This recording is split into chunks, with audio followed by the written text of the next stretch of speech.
Hey everyone, how's it going? Welcome to the Know Your Gear podcast live, episode 303, and another week has gone by. It went by fast, I'm sure, for most of you. Some of you probably slow. And as always, I want to welcome everyone, and including our moderators. Our moderators. You can tell them by the blue. They have blue names with a blue wrench, and then we have channel members, which are in green with an avatar, and of course. These shows have been and are continued to be sponsored by channel members and patrons. So thank you for that. It's a really big compliment to be able to say that. I said, oh, it's the members of the channel. It's the patrons and the members of the channel. And they were super impressed with that. So very, very cool. So like I said, just wanted to say thank you again. And of course, thank everybody who likes and subscribes, because that's a huge thing too. Like I said, it doesn't cost anything, but it's huge dividends to the channel, especially as we're creeping up on 350,000 subscribers. We're at 349,000 and change. And that's I don't know why, but I just feel like 350,000 is another milestone hit. It just feels pretty big. So for the channel. So I want to thank you guys for that as well. And let's get into some guitar subjects, topics, you name it, things. I grabbed some early questions. I have some questions that came emailed in. This is a good time to mention. What do I want to mention? Hold on a second. I shouldn't even. Oh, good. It goes right to it. I wanted to mention that if you have questions about where to find the, where to find the podcast or send questions for the podcast. If you're not live, you can go to the knowyourgearpodcast.com website. You can follow me on Instagram and Facebook, all that stuff, see the latest episodes, see old episodes, and actually find how to connect to all the platforms where we get the audio only for the audio versions of the podcast. So just want to let you guys know, and thank you for sending those questions. Some of your questions actually won't be answered on the show, so you know, not all questions will be answered, but some questions will actually be answered in a video. We are actually making, I believe, 2 videos right now based on questions. The questions were just so involved. There was just no way I can verbally do it on a show. So we're going to have to make an actual standalone video, how-to kind of video for it. So thank you guys for that. All right, let's get into some stuff. Let's get into some questions. The first question I saw today was from Michael, who says, hey, Phil, I just got an email from Taurus announcing the Servo 2 and any plans on reviewing the new model. So if you don't know what Michael's talking about, Taurus is a pedal company in Poland. They make us a pedal amplifier system. It's powered amplifiers on the floor, so to speak, right? That can power your amp and have great tones. And then they make a pedal that I absolutely love called the Servo, and they came out with a new one. This box is it, but it's empty because I have it in the other room. But since you mentioned it, I grabbed the box since it was on the shelf. The Servo 2 is coming out. Now, you guys know I love Servo 1, and they sent me Servo 2, and my first reaction was like, I don't know what I was getting from this. It just has more stuff, but I love the Servo 1 so much. So the owner of the company sent me a nice email explaining where to set it to get it back to Servo 1. So that's what I want. And then get more. So I'll be checking this out. Video, I would love to say coming soon, but you know, I've been spending so much time with this, and it's not on my schedule of videos to do. So I will try and get it in the rotation of stuff, but you know, when I'm filming and editing, I do the filming and the editing. So it's like, the hindrance is always me. I'm the choke point of getting stuff done. And right now, editing again is my slowdown, is my choke point. So hopefully I'll get on that. But yes, Michael, they sent it to me. There was just kind of them. They just sent it out of the blue. They figured I loved the first one so much. Like I said, so far I like it, but I'm still 100% in love with the first one more than this. But I'll hopefully be able to do some kind of comparison video. And if I can't do a video, I will definitely just throw out the phone and do it old school and throw it on the channel too, and just maybe just get it out that way. I don't know what else to do. I'll get there somehow. Okay. Chris sent a question. He said, or posted a question. He says, hey, Phil, I love the show. My question is, how do you know when it's time to go ahead and move on from, no, I'm just kidding. How do you know it's time for a refret? Mine are in rough shape, but still plays okay and intonates. Well, you answered the question, obviously. So that's, I've said this before. I've seen guitars with huge divots in the frets worn down to nubs, and it still played great. Or the person who had it loved it. So I was like, it's it's once you're at a refret, you're at a refret. It's not like if you continue to play it, it's going to get worse because the frets are going to be replaced anyways. So the question is exactly what you said. If the intonation is out, that's a problem. If you're not enjoying playing the guitar because it's the frets are too low to the fretboard now because they've just been leveled down so many times or so much, or like I said, you just when you're doing bends, you're hitting like a speed bump because you have divots in your frets or worn spots. That's when you want to do a refret. I always caution everybody: you do a refret when you feel it's time. I had a weird thing happen, and this is why I have this philosophy. I had a customer once tell me that they had somebody refret a guitar, and they said, and I said, oh, okay. And I said, oh, because the frets were worn out. And they said, no, I love the guitar, but a tech looked at it and said I need a refret. So I just did a refret. And I thought, I that was early on when I started doing repair years ago. It was probably 2006 or maybe 2005. And I was like, maybe I should take that, the information. And I did and say, like, maybe I should have more communication with customers and find out their needs more so than just say things. Because sometimes I'm actually apprehensive now, and I have been for, almost 2 decades with, when I look at a guitar, I see all kinds of problems. It's like my buddy Nathan who does finish work for Jackson and Charvel Custom Shop, and of course worked at PRS. And if I hand him a guitar, he's just going to start going, "Oh, look at the buffing mark and look at the finish flaw." He just can't help it. It's his day job, so he's just like, "Look at that, look at that." And I'm like, "I don't see it. It looks fine." And so I realized like I might be the same type of problem where I'm looking at a guitar and I go, "Oh, look at your problem." And of course, sometimes what happens is because I have an experienced, or I'm tenured, or it's my job. Somebody will feel inadequate and go, "Oh, well, I'll defer to his knowledge," even though it didn't bug you. So I always want to remind people that if it's not bugging you, right? If it's not hindering your performance of your guitar, don't worry about it so much. For instance, I'm about to get a guitar refretted. Now, I'm going to say this really interesting. I say I'm getting it refretted. I'm not refretting it myself, even though I've refretted, like my mirror and stuff. And of course, I did some videos where I refretted a couple guitars with stainless steel frets. Say that twice as fast. This guitar is an opportunity to show you guys something interesting, and it was a cool video. So I'm collabing with someone.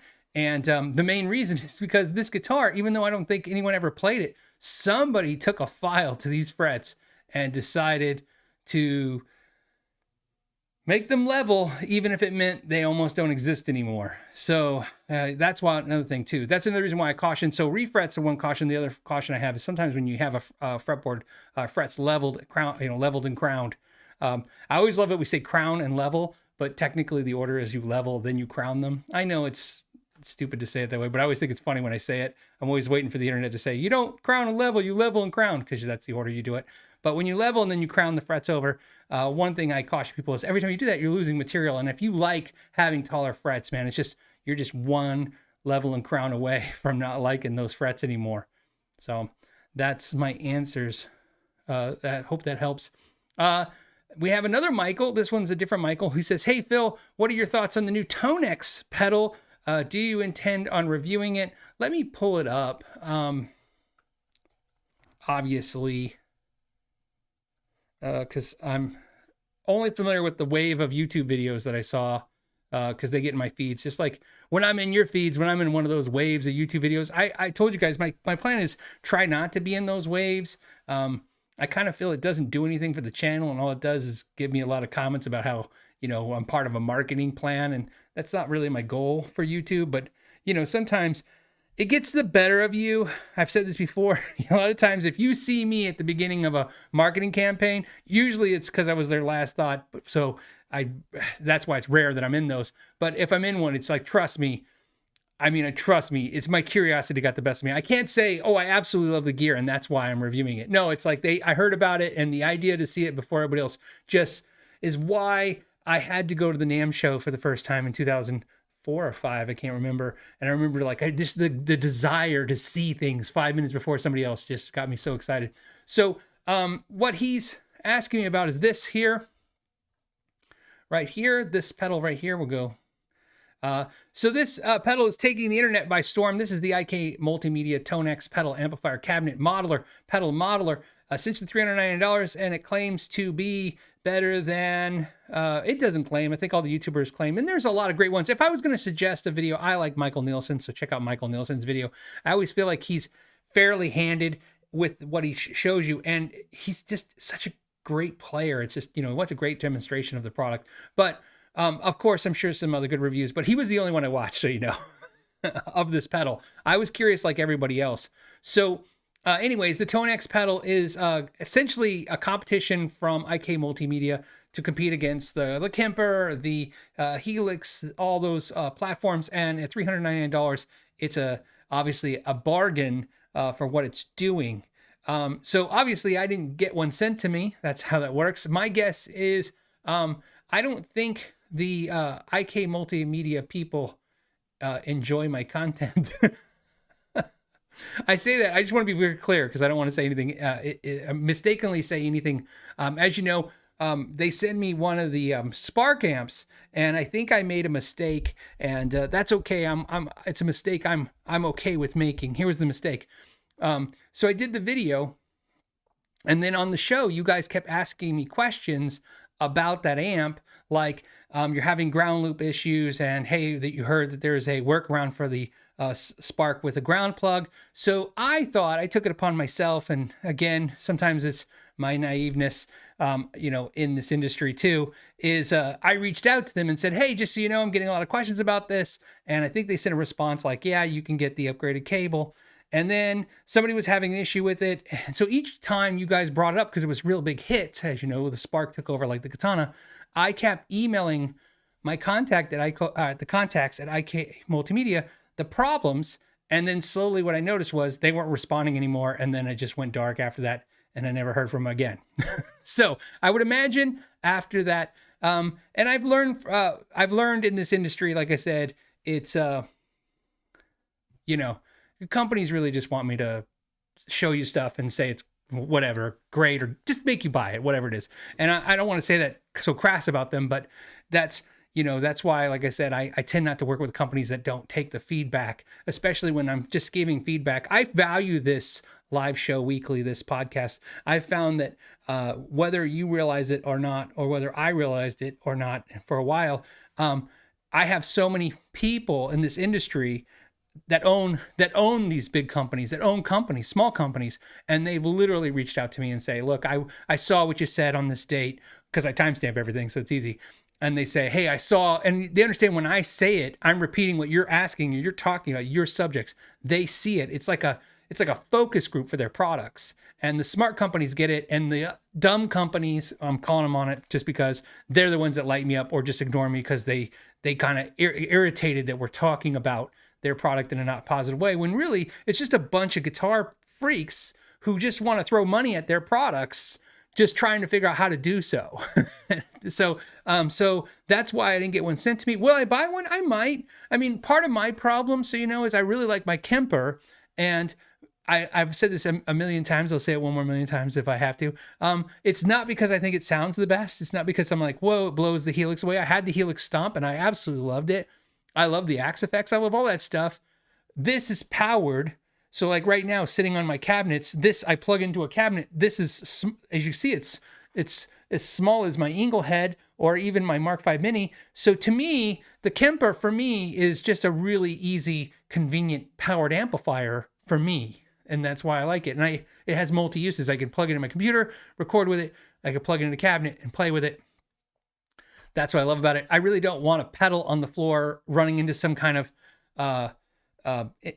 some kind of isolation cabinet or some kind of speaker cabinet or some kind of amplifier. I went down that road and I really didn't quite enjoy that. I didn't quite enjoy the whole, for me, there's a reason why the rack gear died in the 80s. It's not because it didn't sound good or it wasn't cool. It's just, I don't need 50 things going on in my life. Everything's about function. It needs to function the way I need it to. I need to grab something, play, make music. I do not want to think about anything else. So, although I liked what I heard and I liked the price point, and I just based on what I saw, obviously, if somebody's interested in one of these things, I would say, heck, I think it's already a huge contender over what the HX Stomp, because in the HX Stomp, like, isn't it like $700, right? $600? I can't remember what I paid for my HX Stomp.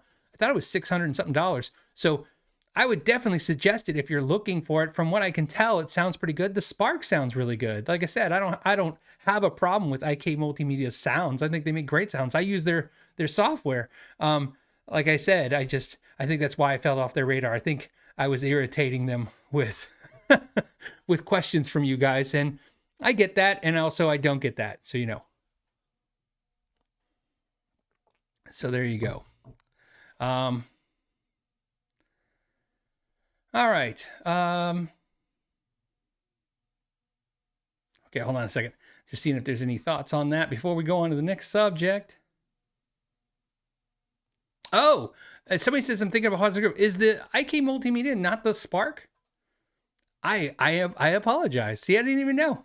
Then, see, sadly enough, I didn't know. I think it's because I confused the two. I apologize for confusing the two. But like I said, so same thing. Same thing. I still think it sounds good. I think it's great for the money. And like I said, I don't plan on getting one for myself. So, yeah, it's Positive Grid. Yeah, there you go. So I confuse them with Positive Grid. You know what's funny is I thought I reviewed 2 IK Multimedia pedals once too. And so that's maybe why I confused it. Because the same thing, they kind of fell off the radar too. I just, like I said, I just find that every time when I interact with a company, they don't respond to me. I just kind of move on. All right. So again, but I do know, let's see. I just want to double check. It is, I want to double check. Yeah, Amplitude. That's why I'm confused. Because see, I use Amplitude and I also have the other software that I've used too. But I prefer Amplitude, so So, but I think that's why people are excited about the pedal, because it's kind of like the tones in your computer in a pedal. Like I said, I can't imagine the price isn't a big selling point. All right, next question. Next question is Luke. What does Luke say? Luke says, "Hey Phil, did you hear what? Oh, I'd love to hear your thoughts on Friedman guitars. Any experience with them?" Yeah, I've actually owned 2 Friedman guitars. The Friedman guitars, the ones I played and owned, were made under the supervision of Grover Jackson. So I don't want to say they're made by Grover Jackson, because they have a shop team, I guess, that build the guitars. But Grover's like running it. And my understanding, I haven't officially talked to anybody, and I know a bunch of these people. So it's funny, I haven't talked to anyone about it. But my understanding is that Grover moved to Tennessee, and so he's no longer in California. And I don't know if he's currently making the Friedman guitars anymore. I look at his Instagram posts and stuff. Obviously, I saw the big announcement that he's doing the Morgan guitars for Joe Morgan of Morgan Amps. And I see that he's doing his OG guitars, and I know he's doing OEM, which is basically ghost building for other companies. But I haven't seen or heard anything from the Friedman guitars in his shop.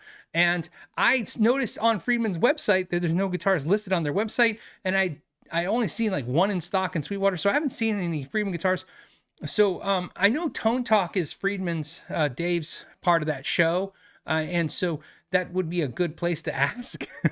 If you go on the Tone Talk show, check out the show. I was even on there once when they first started. Like I said, Mark and Dave, I think are very, very cool dudes. And of course, obviously I'm a huge Friedman fan, because I love his amps, even though I pointed the wrong amps twice. But, so, I mean, you can go on there. The other thing that's great about Dave is Dave Friedman is customer service for Friedman. So it's like you can actually email. If you email Friedman Amps, you're talking to Dave. If you talk to Dave, don't bug Dave about stupid things. I mean, if you're a customer, obviously, reach out to him. But I'm just saying, he is someone who actually interacts with his customer base. It is a very unique thing to see somebody at a company, even that size, because it's a big mid-sized company now, still interacting with customers at that level, and you could find out for sure. But if the question is, what do I think of the quality I thought the quality is fantastic. Absolutely fantastic, on the level with anything else in that price point, without a doubt. Fantastic guitars, and I hope they continue to make them. So there you go. All right.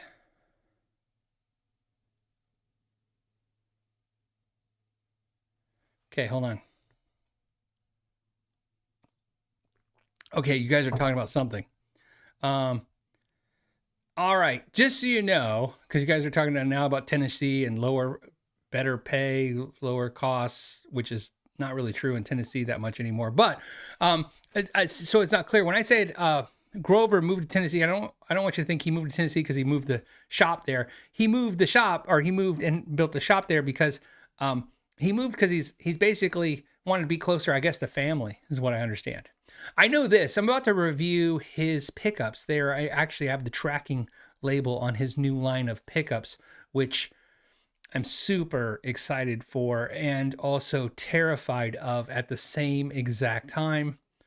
I'm not going to tell you anymore. I'm going to tease you a little bit because I got to make a video for these things. So obviously I want you to watch the video. But so, you know, the new Grover Jackson pickups, you could Google them if you so wish to find out. I think it will be obvious why I am super excited and terrified at the same time about these pickups. Mostly I'm terrified I'm going to like them. I obviously like what he's done in the past with pickups, so I'm not really going to be shocked if I like them or if they're really good. I am just a little shocked about the second thing you'll figure out when you see them. All right. Okay.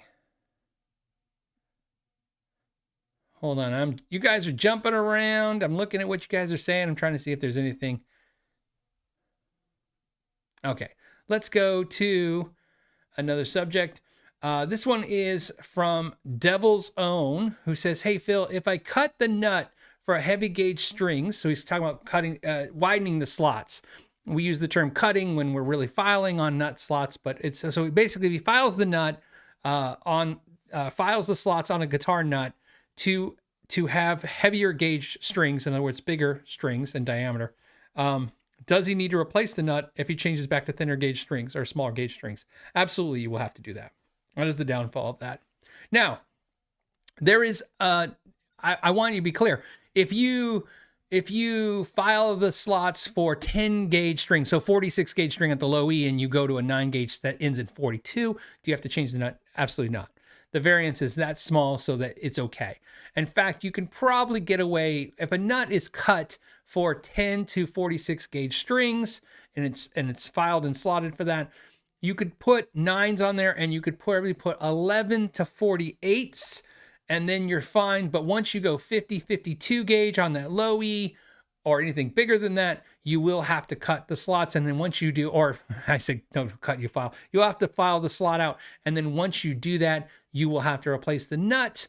Option A, replace the nut to put smaller strings, or option B is use the baking soda technique, which is baking soda and super glue and fill it in if you're so inclined to do so. It's a temp fix in my opinion, but I've seen it, daily, and I've done it a million times. I've seen it a million times. But either way, you have to be prepared for that. One thing I suggest, if you can, if you're Devil's Own, if you have this option, it's what I prefer to do. So when a customer would come to me and say, "Hey, I want to put, let's say 12 to 56 gauge strings on this guitar and tune it down," and the slots on the nut are cut to 10 to 46, instead of cutting his slots, instead of filing the slots on his nut, if it was easy, which usually it is, I would remove his nut and make him a new one, right? Because here's the tricky part. The charge is really for doing the work, not the material it's inconsequential. It's cheap. I mean, if you look up nut material, I mean, it's dollars. I mean, it's not even $10, it's dollars. So to take even if you use Graphtec or whatever, pre-slotted nuts, whatever you're using, it's a very inexpensive piece of material. So to me, I always say, hey, look, if you have a guitar and it's set up correctly to 1046 and your nut's cut right, why adapt that one? Take it off, put a new one on, and then when you switch back, switch the nut back. You have it, just put it in a little envelope or a little baggie in the guitar case or our gig bag. And like I said, 2 dots of Elmer's glue or 2 dots of Titebond, And, that's all it takes. Like I said, don't use any super glue or epoxies. I use Type-On wood glue to put a nut on, 2 little dots, or sometimes I'll just smooth it out there and stick it in and just clean up the excess. Either way, it's water soluble. So a little wet paper towel or wet cloth, clean up the mess, done. And the only time that's usually problematic is sometimes, they clear coat over the sides of the nut and stuff like that. That stuff you might want to consider, but trust me, you will have to pay the price eventually. If you don't do it now, right, when you change it back, you're going to have to pull the nut off and put a new nut on. So that's the way I prefer to do it, is just start with a new nut on the guitar and then keep the old one ready to go. So that's a suggestion I have. BVS says, hey, BVS says the question is the DGT SE or the Eric Johnson Strat, tone, playability, build quality, and as a measuring stick. So these to me are so dramatically different guitars. I mean, dramatically different. I mean, not only in their construction and their sound. So to answer this is simple for me. Which one would I prefer? Like if you were going to offer me one right now, and I'm not even talking about based on price, I would take the Eric Johnson. The Eric Johnson is one of my favorite production Fender Stratocasters of all time. I believe that it's as quality as custom shop Fender. In fact, it's the closest production guitar that Fender makes currently or in the past that rivals a Fender custom shop product. In other words, by its features, its quality. I mean, the Eric Johnson Strats have always been just fantastic instruments, playing, sounding, they're just always been a cut above a lot of the other Strats, even artist Strats that Fender does. And there's probably a little bit of because of Eric Johnson's, I heard he's pretty meticulous, and that's probably what's involved there. But also it's the specifications that he requests, because you can understand artists, that's one of the luxury they get. They get to request features. And even if those features are outside the norm of the company's normal parameters. Here's a good example. A question we got on the Ask Know Your Gear website that I think will kind of mix with this was somebody asked that, I think it was Sean, by the way. So Sean asked that I once mentioned that Paul Reed Smith had Mojotone building their cabinets, for their speaker cabinets. This is true, but only in the higher, like I think now it's only the DGT cabinets are made by Mojotone. And I'm not even sure about that, but I'm pretty sure that's the one. Back in the day when Paul Reed Smith was all USA made amplifiers and all their cabinets were, pine box and stuff, spec'd out and made in the USA, all of them were basically coming from Mojotone, and that's who built their cabinets. So it's important. Now, of course, most of their cabinets are built overseas. The last couple I've tried for demo were all made in China and different construction. Now they're more of a plywood than the pine construction. However, the question was from Sean, which is going to connect all this together, was since PRS puts on the SE guitars that these guitars are made by Cortec, or when they were made by World, they're made by World, why don't they put that these cabinets are made by Mojotone? I don't know the answer to that question. I don't know why they do that. It could be because maybe the cabinets aren't fully constructed there. Maybe only the boxes are done there, and then Paul Reed Smith finishes them and by putting the logos and putting speakers in. I don't know. This is shooting from the hip guesses. But the importance of the question was, Sean's question was, since that is a connection, in other words, Paul Reed Smith was using Mojotone for their boxes, is that why I think it's the Dusty Waring guitar has Mojotone pickups, right? Is there some kind of connection? I'm looking. I just want to double check. I'm going to pull up the guitar. I think nope, I'm looking at the wrong guitar. So that is, oh no, I think it's right. Let me spec it out. Let me share. Yeah. So let me share with you guys. So this is the guitar, right here, the DWC-24, and Dusty's signature guitar with Mojotone pickups. So the question Sean was getting at is that connection because of the cabinets is why they're using those pickups? And it's actually not. It's because Dusty probably has a relationship with Mojotone or just got a set of their pickups and liked them. I have a couple sets of Mojotone pickups, and they're some of the best pickups I've ever heard in my life. And And so I can understand that. So he's like any artist, he's like, these are the pickups I want in this guitar. So what's nice about that is even though Paul Reed Smith would never probably put Mojotone pickups in his production guitars, an artist requested it. And if an artist requests it, that's part of the agreement to make the signature guitar. So same thing with Eric Johnson. That was a long way to tie this back into Eric Johnson, which is, hold on, I got too many screens up now. Even I can't keep track of this stuff.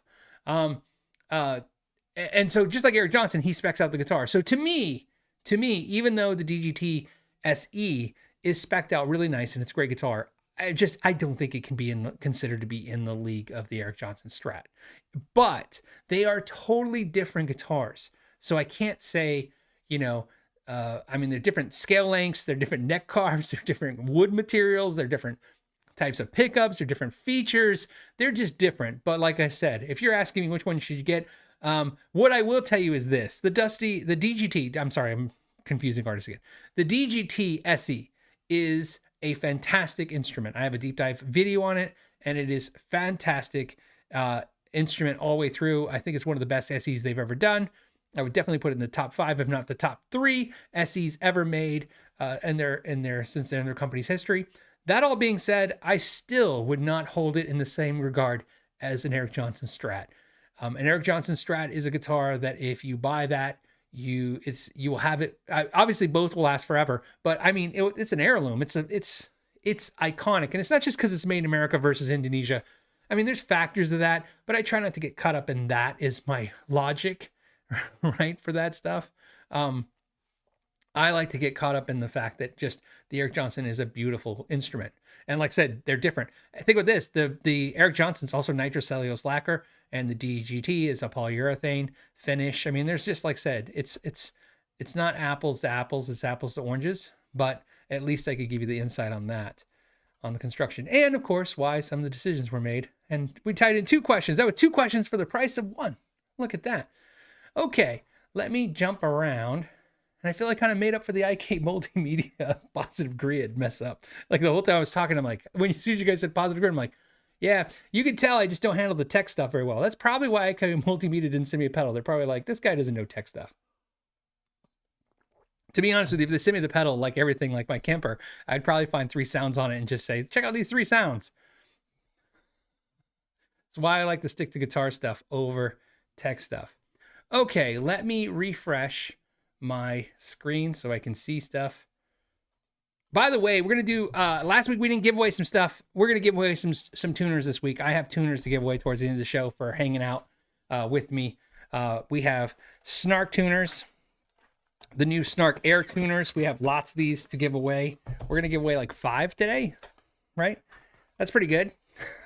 Remember, the issue is not the issue with the giveaway is we have to pace this out because 2 things. 1, my wife has to ship them out. And so it's, I'm asking a favor of her to please do this for me, because I don't want to ship them out. I know it's a cop out because I should just ship them out myself, but I'm not going to do it. And then also, we're paying the shipping. So, we're trying to stretch out the financials of this. Even though these are $20 tuners, which are, I think they're $30 tuners actually. These are $29. Even though these are $30 tuners on Sweetwater's website and other websites, which is a very cool get for a rechargeable battery. These are, let me show it to you. This is a rechargeable battery Snark. So you don't have to have batteries for this. It comes with a USB cable. You can plug it into your computer, charge it up, plug it in any kind of wall wart, plug it in, charge it up, and you have a tuner to go. And it doesn't have that arm. So some of you guys complain if you drop, you break. It doesn't do that. It's more robust. And, but we're paying the shipping on this channel, and that stuff adds up fast. I mean, it could be thousands of dollars by the time we're done. And I'm not exaggerating. So that's why I'm parceling this out too. So again, so that way we can get them out each week with my wife having enough time to do that. And we don't feel the burn of each giveaway for that. Okay. Let's get into some other questions. We have I See Everything Twice. Says, happy Friday. I'm thinking about buying my first crazy dollar guitar, and I'm stuck deciding between the Shabat, Shabat, and the Nick Huber. I don't know if it's Huber. I'm gonna say Huber. I say Huber with an H, and it's probably Uber with no H sound. I apologize to Nick. He's an amazing guy, and I never thought to ask clarification, even when I think I talked to him once. How do you decide when you can't actually play one? Terrifying on many levels. You know, that's a great question. So, on a side note, the Nick Uber guys from the company reached out and they want to ship a guitar to the channel for review. But the problem is I haven't been able to prioritize that because they said it takes a year once I order it. Basically they'll build the guitar. They want me to kind of dream up a guitar. They'll build it, they ship it, and then we can have it on the channel and, check it out. And then if they said, if I want it, maybe we can work out some kind of deal with a discount or something, which is another thing I'm afraid of. The last thing I want is another expensive guitar. You think it'd be the first thing I want, but after a while you're like, okay. Even if I got to review one, it's a year out. So it's like, that far out, it's not something I can. So my answer to you, I see everything twice, is real simple. You got to ask yourself why you want these guitars. I mean, if you never played them, what is driving you to buy them? This is the thing I talk about all the time. This is the tough part, is that this is why as channels like us talk about prices and deals and is because we're in and I've said this before, we're in a buy before we try environment now. We used to be the try before we buy. You used to walk in a store, try something. If you liked it, you bought it. Now you're in a buy something and try it and see if you like it. And then maybe you get to return it, maybe you don't. And when you're special ordering, it's really a don't return kind of policy, right? And that's what's tough. And I understand that. And I've said this before, as recent in the last couple episodes, when you're looking at guitars like that, the quality is not in question. I don't expect you to get a Nick Uber guitar and have a problem with the quality. I believe the quality will be amazing. It will be probably some of the best quality you've ever played. Will it be better than anything you ever played? I don't know, because I don't know what you played. But in my experience, when you deal with really high-end guitars, they're not better. They're just really, really good. It's almost like a guarantee that you get them out of the box. And, in other words, odds are out of 100 times, 99 times, you'll get a great guitar. But that being said, does that mean you like the way it sounds? I don't know. Do you like the way it plays, the way it feels? I don't know. But what I will tell you is that when you buy guitars like that, the resale value on them is tough, right? It's tough. It's why, like I said, when we did the Badlands project, this guitar company, we did the limited edition runs. That was, a lot of people said, which is rightly so, they're like, oh, they wanted to use a FOMO marketing technique, which is the fear of missing out marketing technique. So if you don't get one now, you'll never get one. This is true, although we were kind of restricted to how many guitars we could physically build anyway, so it didn't really matter. But the reason but at a time, obviously we could have said, okay, we'll do another batch in 6 months or whatever.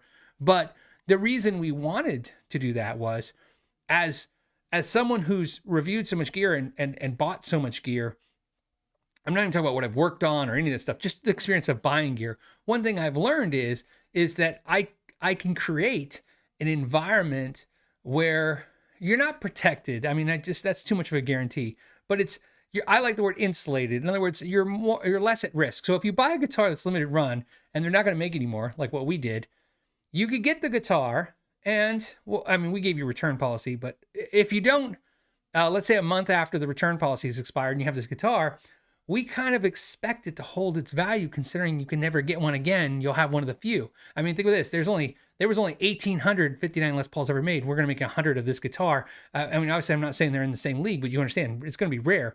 So that's the downfall. What you're doing with these two guitars, you're buying guitars, and what I would tell you is, the only advice I can give you is you got to be very clear in your mind with what to expect.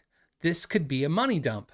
That's what happens, and that's why I always use the term comfort zone with money, and not like a financial condition, like somebody is either rich or poor. Because I don't find, as someone who's sold guitars to people personally, one after another, what I learned from that is that had nothing to do with anything. I watch people who didn't have current car insurance buy a custom shop Strat, and I watch people who drove up in a Porsche buy a Squire. And literally, it's because how people prioritize their money. And I'm not condemning or rewarding either one of those two statements I made. I'm just showing you that's how it works. So what's interesting to me is, this is what I'm going to tell you. I see everything twice, is your comfort zone. You have to be comfortable with buying a guitar at those prices, knowing that what the pitfalls are going to be. Between the two guitars, I can't help you. I'm sorry. I just don't have any experience with those two guitars to say, hey, which one I could push you towards. But I don't think that's really the question that needs to be answered for you. I'm treating you like a friend, like we're talking right now at a beer at a bar, and you're telling me about this big purchase you want to do. I'm going to tell you the same thing I would tell my friend, which is, be okay with the money part of it, and nothing else will matter after that.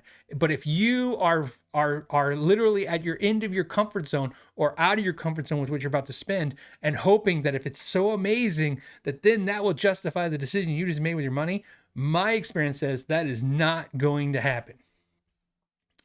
You will be disappointed, and it's not because those guitars aren't great. They're great. It's tough. Like I said, in the buy before you try environment, it's a tough environment. You got to be okay with it.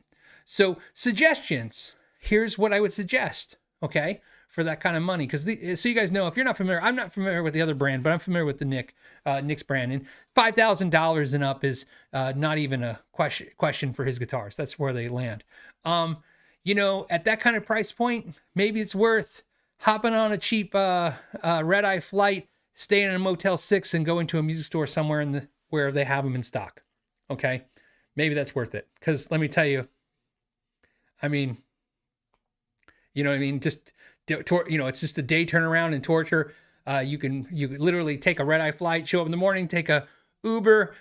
Right, go to the store, get some breakfast, go to the store when it opens, try out some guitars that have someone that has a dealer that has those guitars, and then literally fly out that night or stay in a cheap hotel and fly out the next morning.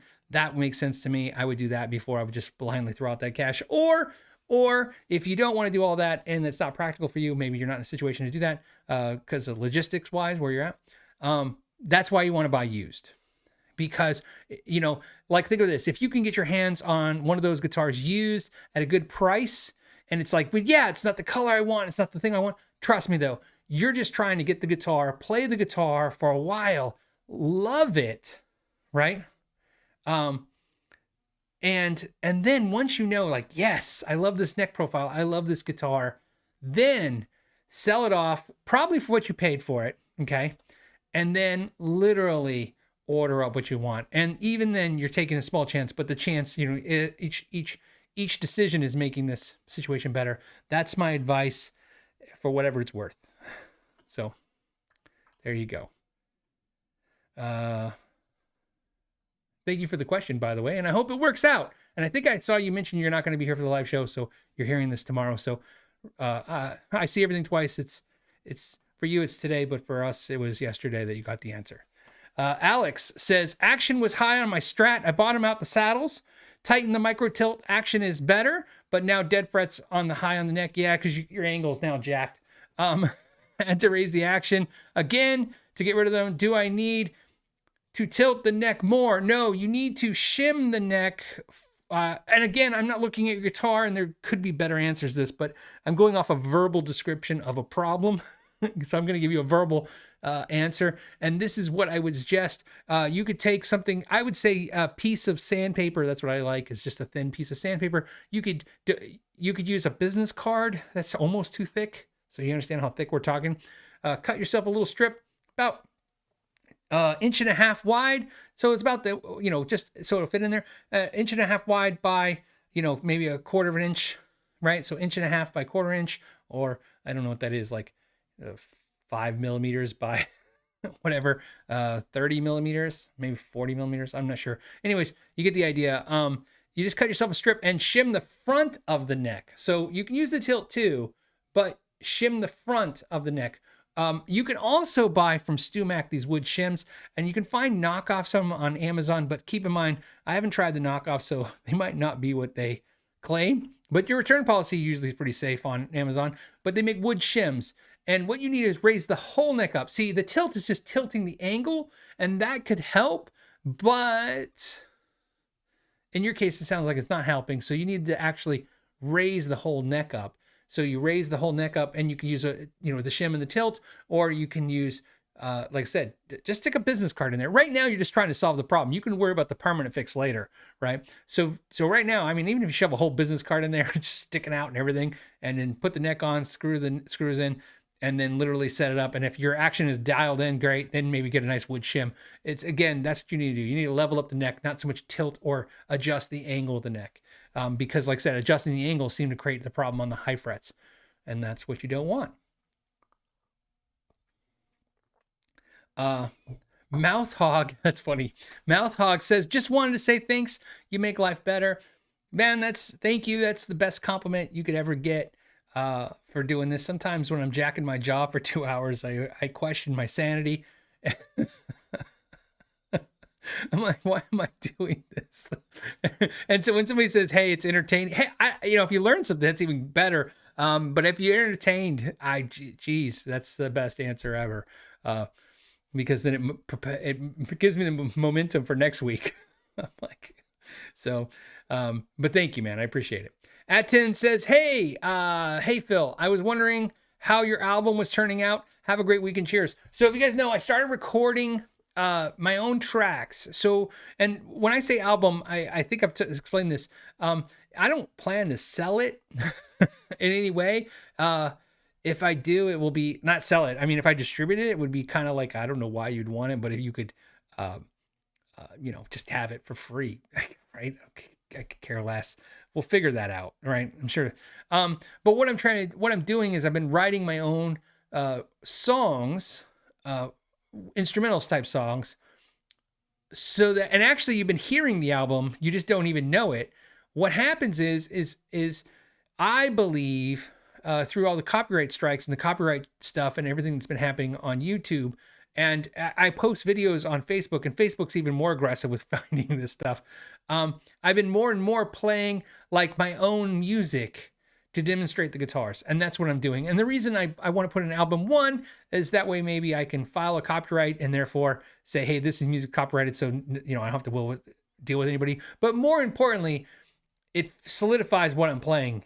So sometimes if you hear me playing stuff and you're like, I kind of heard that before, maybe sometimes it's because I'm playing a cover of something or a version of cover or something, and sometimes it's because you've heard it on 10 other videos. So that's what I'm doing with that. What happened with the progress of that is the Badlands thing sucked up a gazillion hours of time. The way that went was not as planned. The big issue for me that I've been playing catch up with, and all of us have been playing catch up with, is when we released the guitars. I think I said this before, so I kind of feel like I'm just hitting this again. But when we released the guitars, we had a plan, a 45-day plan. People had 45 days to order the guitars. We had a marketing plan to last 45 days.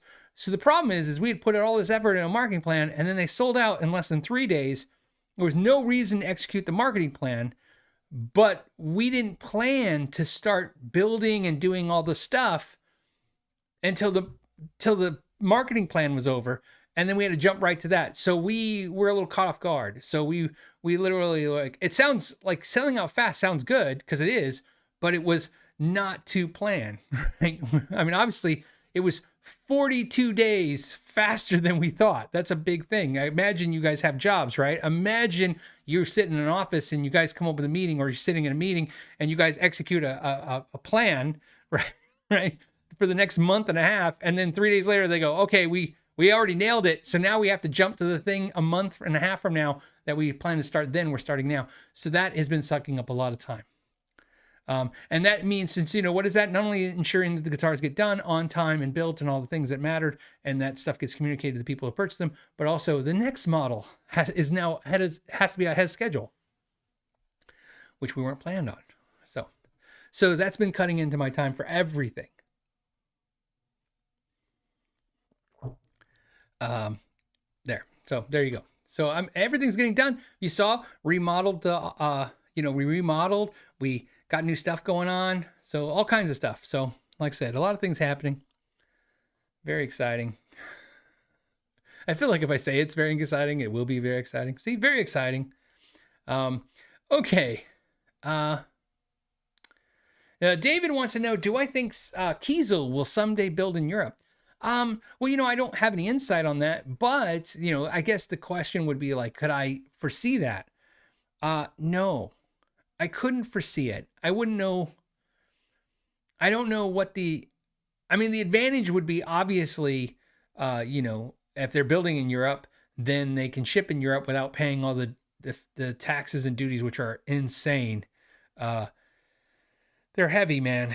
Heavy, heavy, heavy fees and taxes and stuff. And so I could see logistically why they would want to, but I just don't know what that would look like. See, I think it's because a lot of companies, there's different building strategies for your guitars, okay?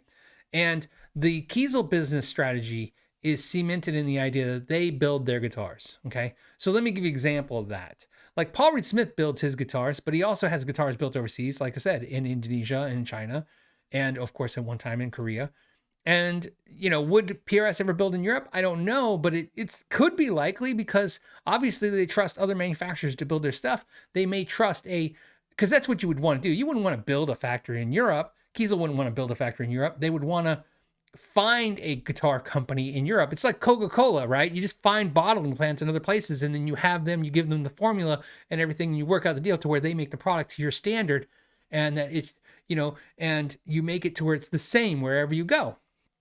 That's logically how it works. So they're not really set up like that because they're set up in a control system, which is they're controlling everything, right? They do everything. That's their employees. So some companies are not very comfortable with letting other people do things. Obviously, the business model that we're implying, and I know, I told you I don't want to always talk about Badlands, but sometimes this thing that we're doing is supposed to be an educational process for you guys too. There's a reason why we're doing it the way we're doing. We could build Badlands in Europe, absolutely, because we can send the information to another manufacturer, right? And literally work with them and say, okay, this is what we want. And then essentially we're the quality assurance department. We're saying, hey, we just want the guitar to be exact like the guitar that's coming out of California is coming out in Europe. And we could do it that way. Absolutely can be done that way. In fact, one of the Badlands owners is in Europe, right? So basically we already have a foot in there. And like I said, our business model is designed to be fluid like that. And we think that's because that's the future. We think that's the future of businesses. The idea being when, everybody's familiar with the term outsourcing, right? So Paul Reed Smith outsources guitars to Indonesia, China, right? Those two countries is where they're currently building guitars outside the US.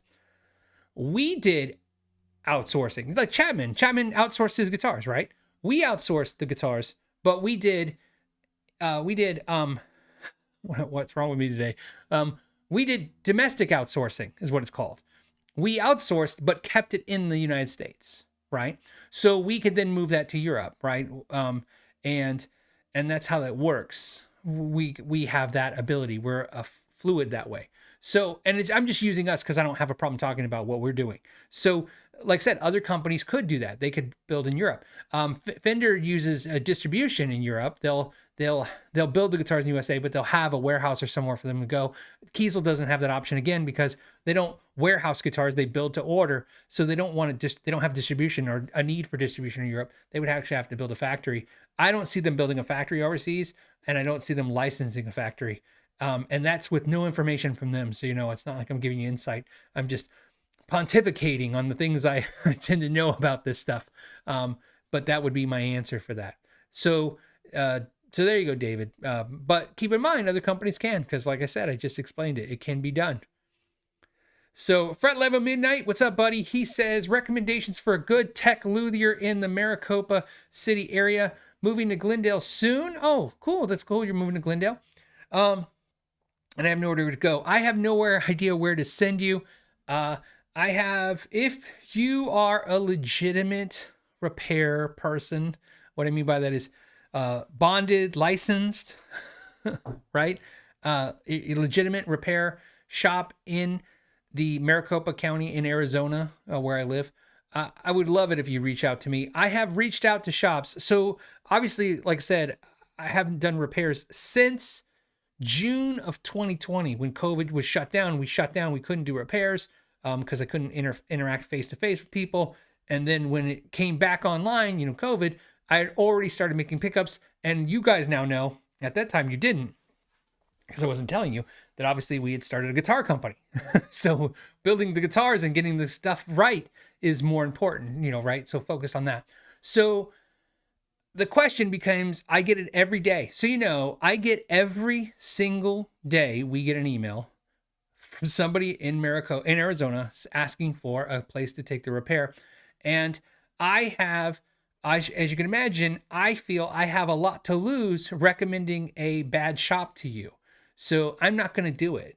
So I have reached out to shops that I know and that I liked and tried to work with them. I understand. I want you to understand what I mean by work with them. I mean, get some understandings that I'm going to recommend them and send customers that way. And that I want to obviously see if we can make sure that the quality would be good. So I don't feel like I have somebody emailing me, 6 weeks later saying that was a horrible experience. Why did you send me there?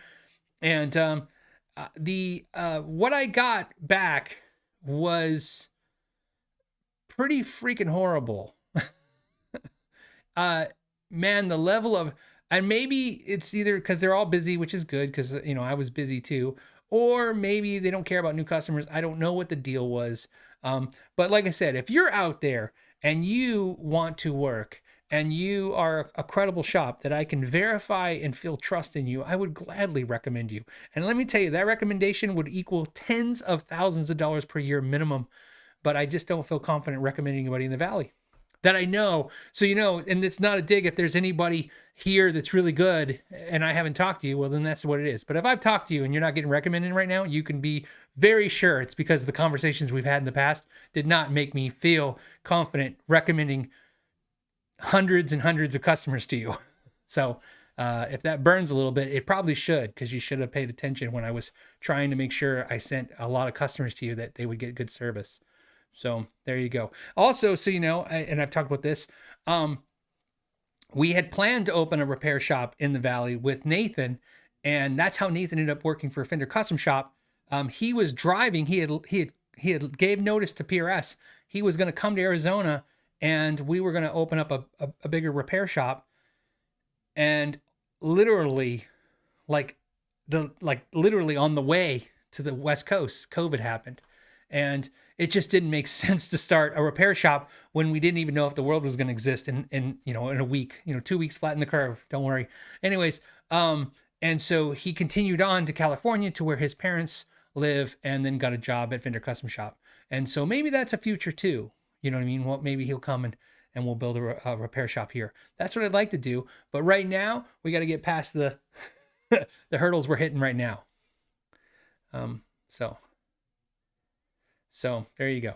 But like I said, if you do repair and you don't mind me basically, trying to ensure that you do good quality work, I don't want anything for the referrals. It's absolutely free. It's just free business. In fact, there's 1,133 of you watching right now live, and then 30,000 will watch the show probably on YouTube, and another 80,000 on the podcast streamings. And I would send you all in, if you're local, gladly to these guys, if they could just make me not nervous. I just want to know some things. How fast can you, return product? What's your limits? What can you do? Are you insured? What, like I said, just some basic stuff. So, all right. I'm sorry. I just love this question. DT's question is, have I ever accidentally reverse wired an output jack? Yeah, I did. The first time I ever did it is when I realized my eyesight was starting to fade on me. I never wore glasses. I never wore glasses, and I was supposed to. That was the worst part. Okay.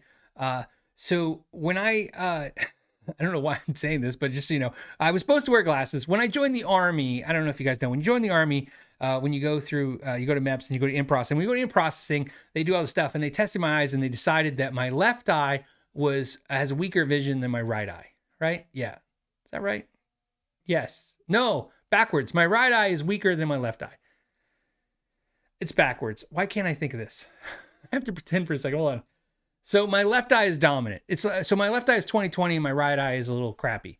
The problem is they want me to shoot because, even though I was going to turn wrenches in the Army, you have to shoot to get out of basic. And to shoot, they had to make me glasses, and they made me glasses where one, is got a prescription and one's, not, because I only have one bad eye. And I didn't want to wear the glasses because I never wore glasses before and I didn't know what to do. So before I got, because you're in processing I was there for like a week or two, and in processing, before you go to actual basic where they start screaming in your face and spitting on you, I threw the glasses in the trash because I knew if I showed up to basic without the glasses, they wouldn't even know, and they didn't. So I never wore glasses. And when I took my shooting test, what I did was, on the faraway targets I had trouble seeing, I just wouldn't shoot at them. So if another target popped up that was closer and I missed, I would know. I think it was like 4 targets. I only had, it's 20. You do 20 and 20 when you're shooting 20 targets and 20 targets in the prone, and one's sitting and then one's the prone position or something like that. It's been a long time. So, anyways, there's 4 and 4 targets that are far away. So what I did is I didn't fire at the far targets. What I did do, however, so is if I shot at a target and I missed, I knew I had extra rounds, so I would shoot the extra rounds. This is a dumb story to tell you guys, to just explain how determined I am to not wear glasses. Until one day when soldering an output jack, I just visually couldn't see because they're all shiny and small. I couldn't see it, and I swapped them. It doesn't do anything. Like I said, if you solder an output jack backwards, you'll know right away, and it doesn't hurt anything. You just do it back. That's why I tell everybody, if you're going to try soldering for the first time, do output jacks, because if you get it wrong, well, you just reverse it and you got it right. So you have the 50-50 chance to get it right. However, I have a really good video on showing you how to always tell which one you're supposed to solder the hot in the ground to. But like I said, that would help if you can see. So like I said, my vision, and as I get older, my vision is just getting worse. And so it's time for glasses. So there you go. So I don't know why. Yeah, the Buddy Holly glasses. Yeah, it wasn't the glasses themselves I hated. It was just wearing glasses. I don't wear jewelry. I don't wear necklaces. So it was just, I don't enjoy things on me, so that's what it was. So there you go. All right. I know we got sidetracked on that one. Let's get to some more guitar topics.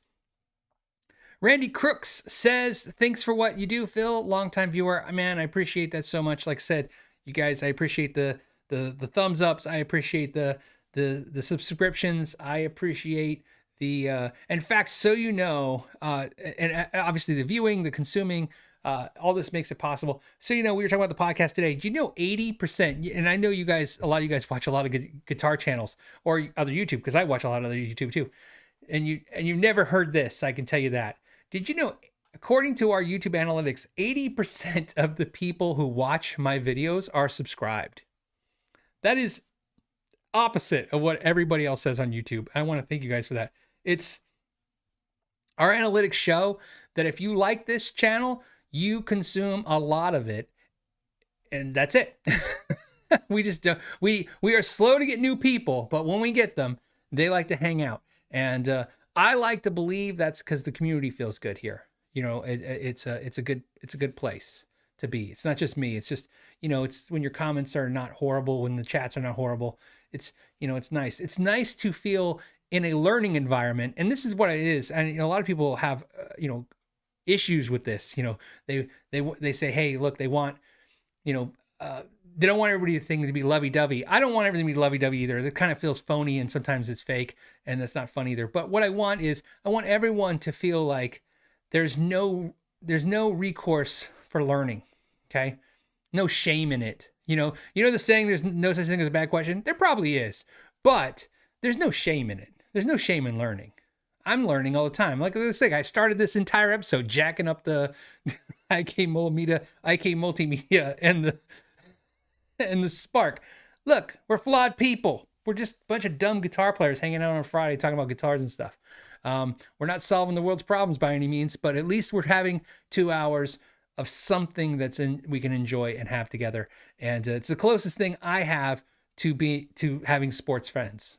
You're like my sports friends because I don't like sports. So this is how we hang out and not talk about sports. So, okay.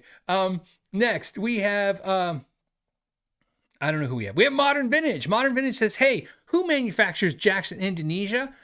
See 2017 now. How is QC Lutherie wood quality versus pure SSEs? What it feels cheap? I don't know who builds it. My guess would be Cortec. Look, if you're in Indonesia and you're a major company, you're probably with Cortec. That would be my guess. You got to understand Jackson, Paul Reed Smith SE, who else in Indonesia? Obviously some of the Squire stuff, some of the Charvel stuff I think is Indonesian, some of that stuff. When you're in the big leagues, when you're selling thousands, if not tens of thousands of guitars, you're probably with Cortec. They're huge. So I would imagine Cortec.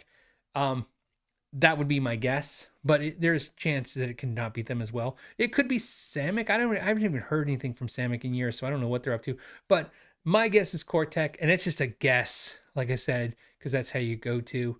That's who like I said, that's who you go to. Like if you were going to start a guitar company, or if you were a current guitar company and you want to make an Indonesian line of import guitars of your guitars, and you wanted to do orders in the hundreds, you could go to Cortec, but you would probably not go to Cortec. You would probably use a different vendor, an OEM or somebody, a builder.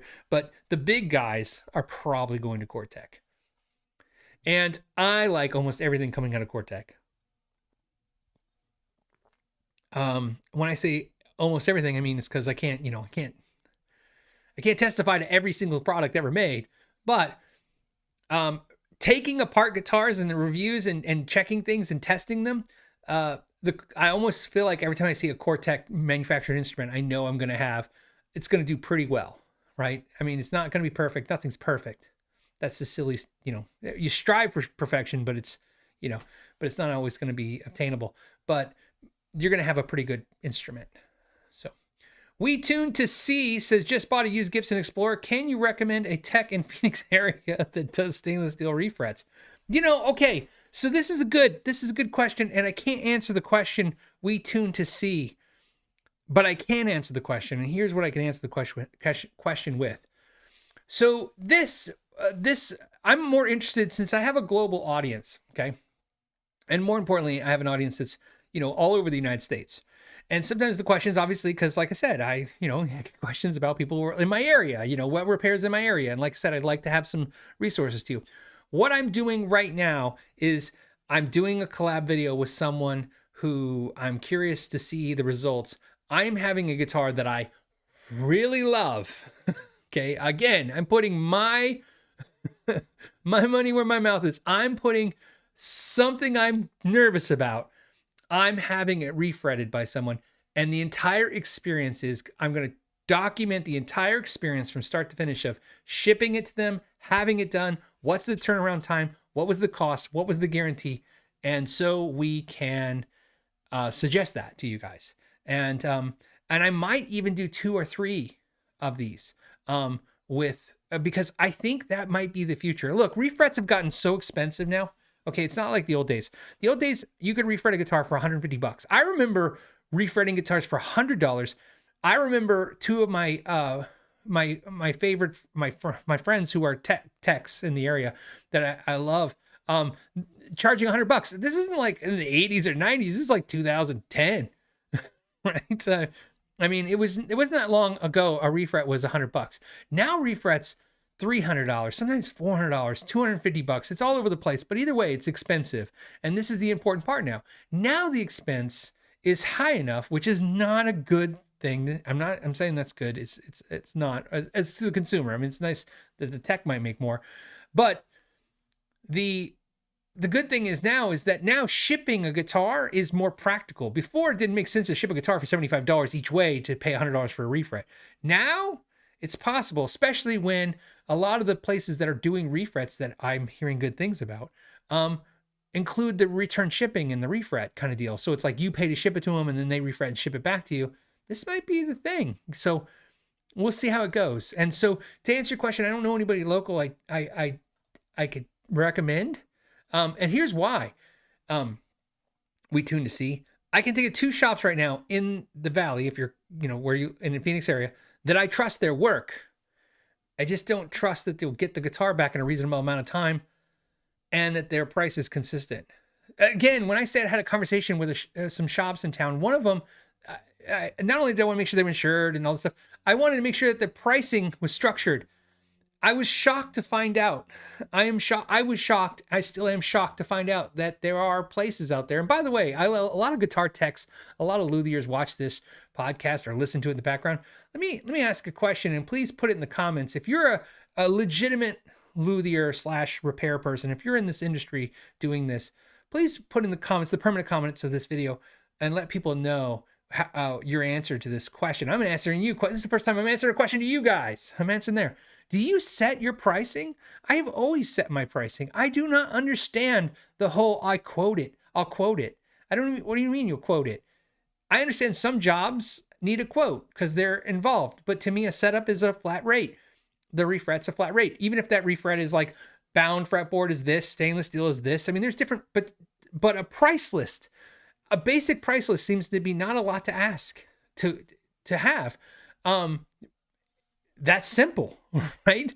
If somebody was to email me and say, "Hey Phil, I want to have a guitar refretted," like somebody just asked me just now, stainless steel, I would love to be able to say, "Hey, look, there's 3 or 4 capable people. This one charges this one charges this, and this one charges this, and go have at it." And to be told that can't be, a price list can't be set, it makes no sense to me. So let me know. Maybe I'm the wrong person. Maybe I'm the ass in this. If you're a guitar tech out there, if you're a luthier out there doing repair, you let me know. Set pricing is a thing. And again, what I'm saying is I understand certain times you have to quote prices. Sometimes the job is just so cockamamie crazy you have to come up with a price, right, to figure it all out. But I'm talking about basic things. Set price list seems to be a standard thing. So let me know. Yeah, like I said, price list seems to be basic for repair business. Again, basic things should have a basic price. So to answer your question, we tune to see. I hope to have a better answer for you very soon. Chuck Miller says, Godin Radiator 1999 pickups look like toasters. I can't find much info on them. They have a spanky sound. Thoughts on your experience? Let me look at the guitar. Sometimes that is not a guitar that is sounding super familiar to me. And I hit my mic. Okay. Oh, yeah. I remember this guitar. Let me look to see. I'm going to share with you guys. So I'm looking. This is what I'm looking at. Godin Radiator 1999, 2013. Okay. I can't seem to get a close-up, but is there information? Yeah, the pickups sound like Rickenbach Toasters pickups. Okay. So what was the question? Okay. Question was, they look like Rickenbacker toasters. Well, apparently, according to this person on the interwebs, they sound like Rickenbacker toasters as well. Oh,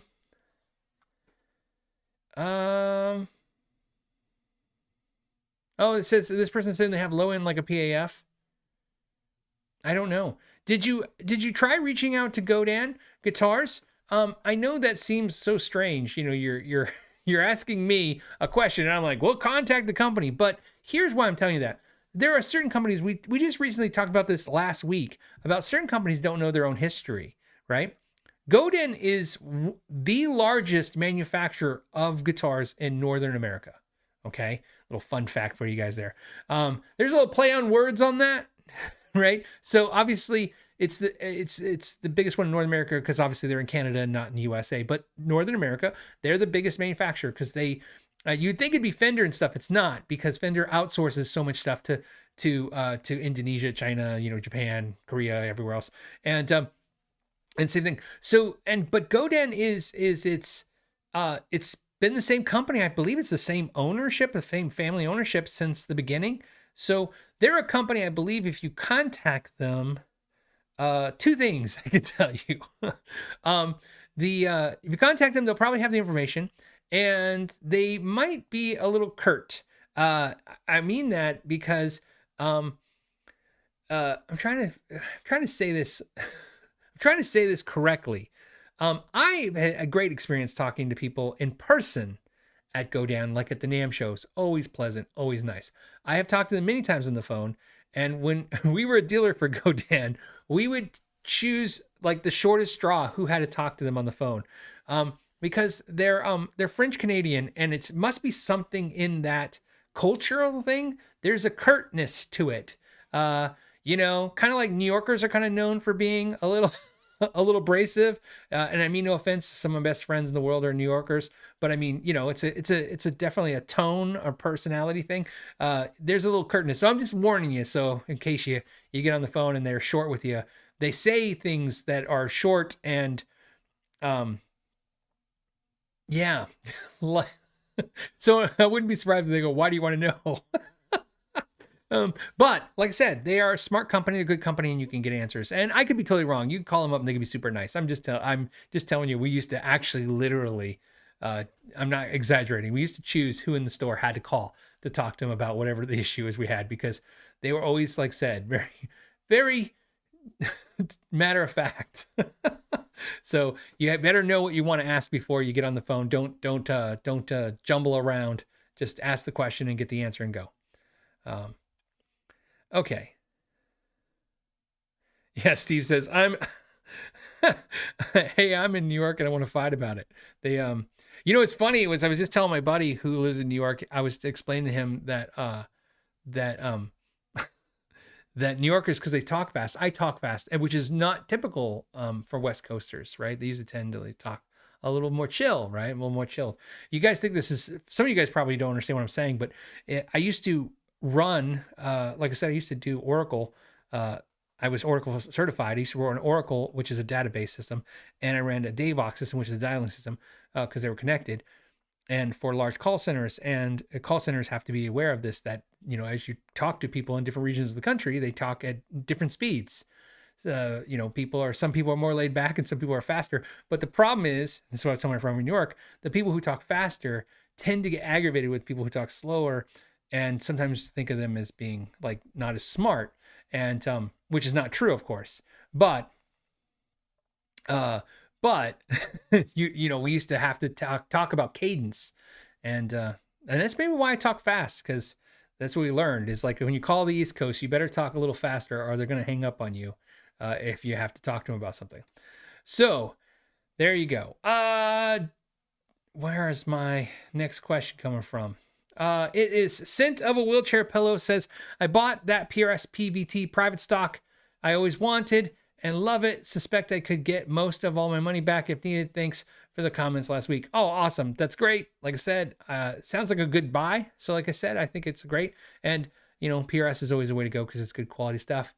And like I said, if you feel you can get your money out of it, like I said, I think you were buying it, right? It was, I think that's what we were talking about, is the fear is that, they could get they don't hold its value very strong, but you were buying at a pretty good price. So I think you're fine. None of that matters anyways, because you like it. And if you like it, then the resale value isn't really so much important. It's only important until you decide you don't like it. Ray says, hey, I bought American Professional 2 Rosewood board, and when it arrived, I opened it before leaving the store. Terrible fret sprout. Yeah, that's right. The clerk got mad because I said, take it back. Wait, the clerk got mad because I said, take it back. Fender boards have been super dry for some reason. I have a Fender Ultra Tele review that I have not finished editing, and the frets are the absolute worst frets I've ever played. Next to, or actually equal to, the Kramer $150 guitar that had the frets that actually cut my hand, and I wanted to stop playing in the video. When I say cut my hand, I don't want to be dramatic. Like, it was not like blood, but it's tearing up my hands.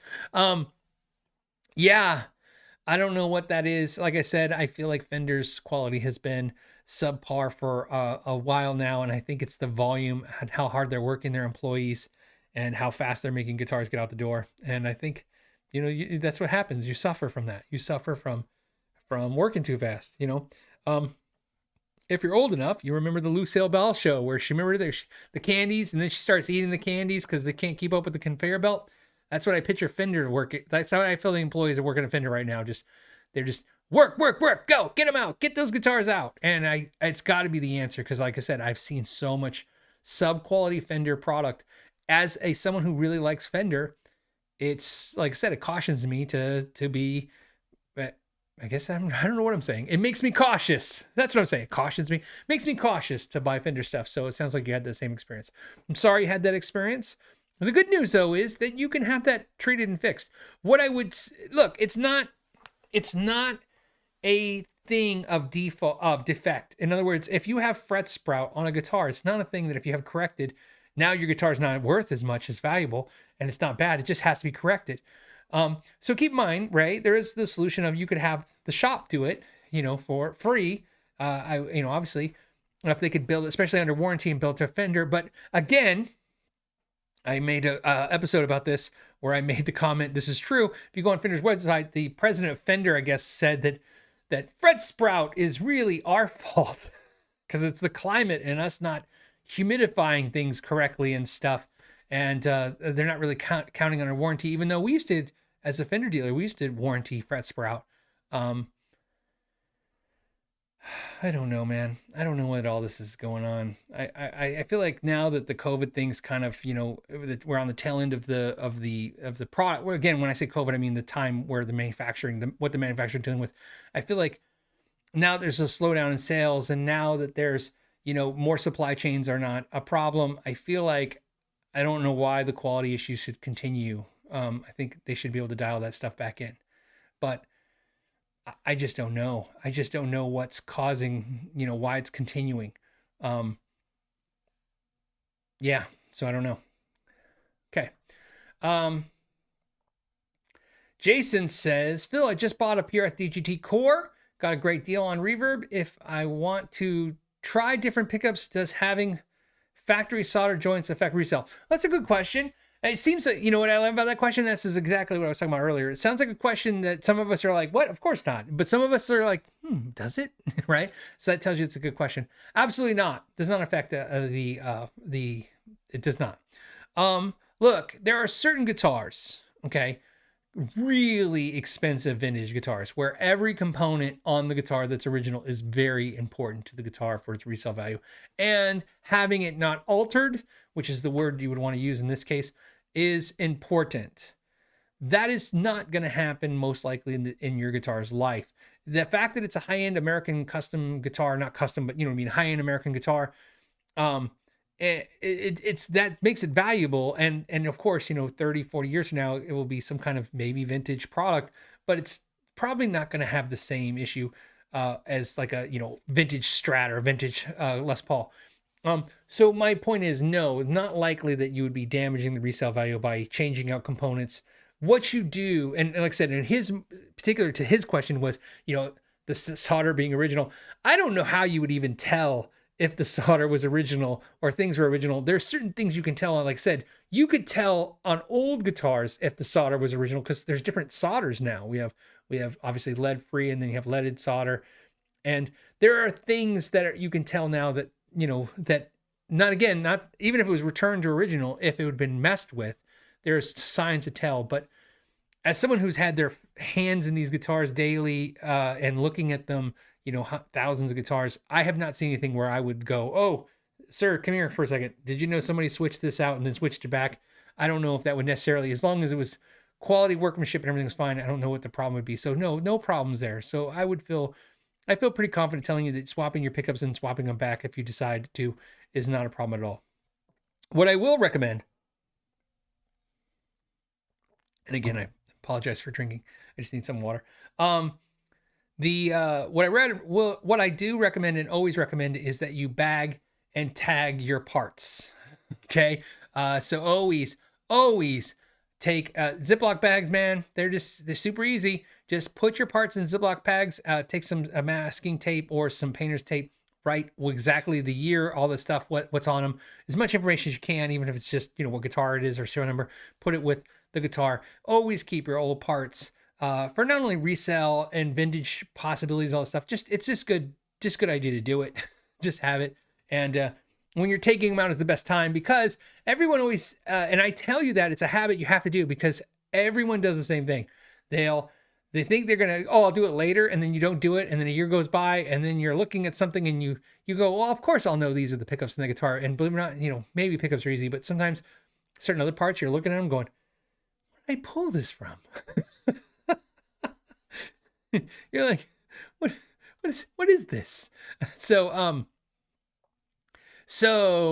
like I said, I would definitely, don't worry about it, but also, like I said, make sure you keep the parts together, bagged and tagged.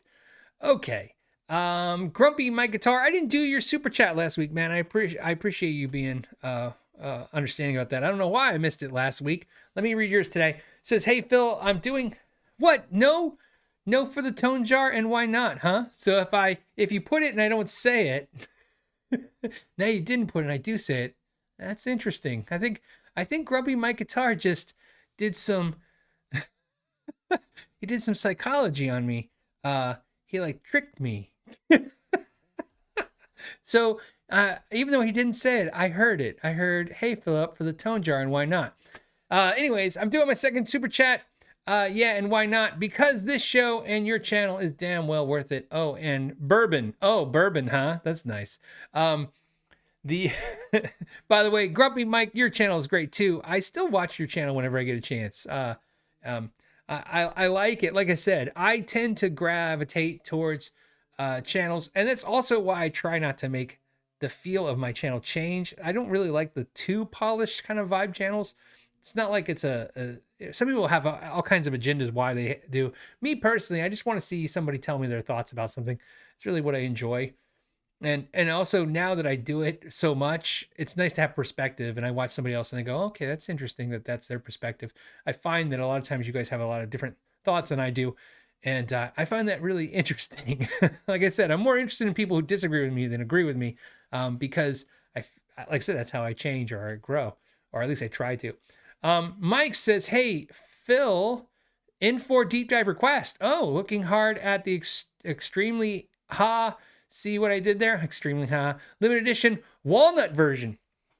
I will do a in4 deep dive. Obviously, Extreme released their new song this week. The new album comes out, I think, in May 10th. I believe the new album comes out May 10th.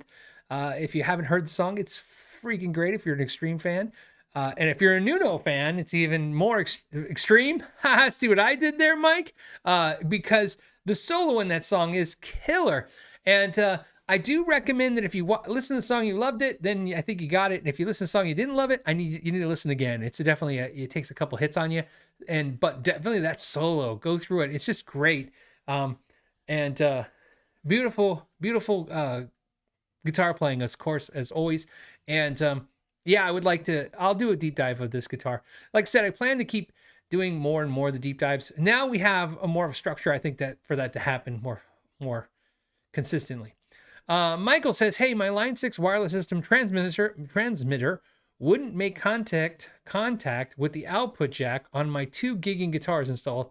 A Pure Tone, you recommended, fantastic." Oh, great. I love the Pure Tone jacks. As you guys know, I did the sponsored video yesterday that Pure Tone provided jacks. So there's a couple things that happened yesterday, and then I'm going to do some giveaways. I'm going to say this thing. Don't worry, I'm still going to do some questions. I'm going to say this statement, and then I'm going to do some giveaways.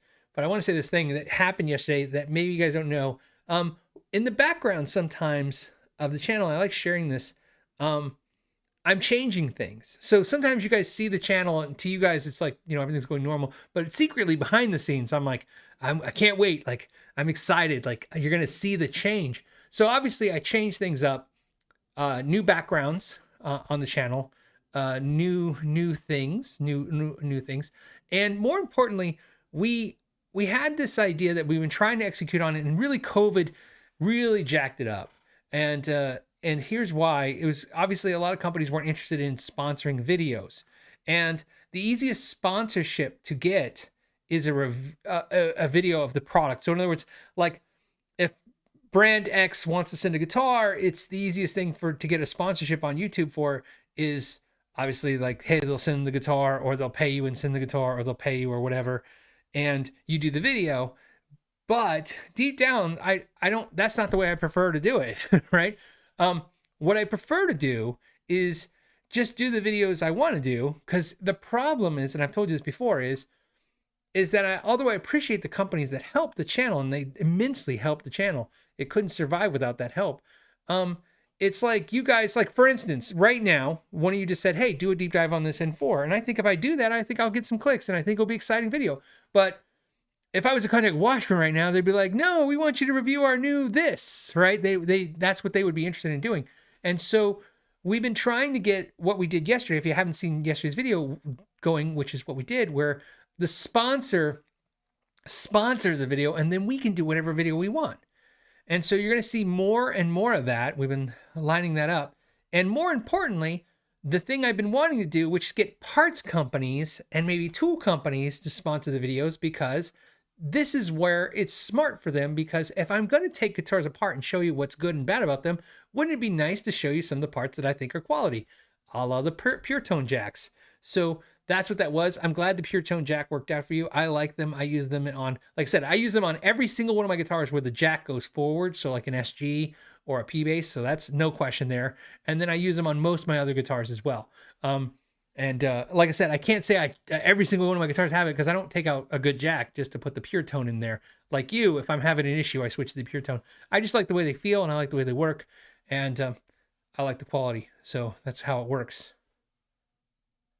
So, okay. You guys are cracking me up with these comments. All right.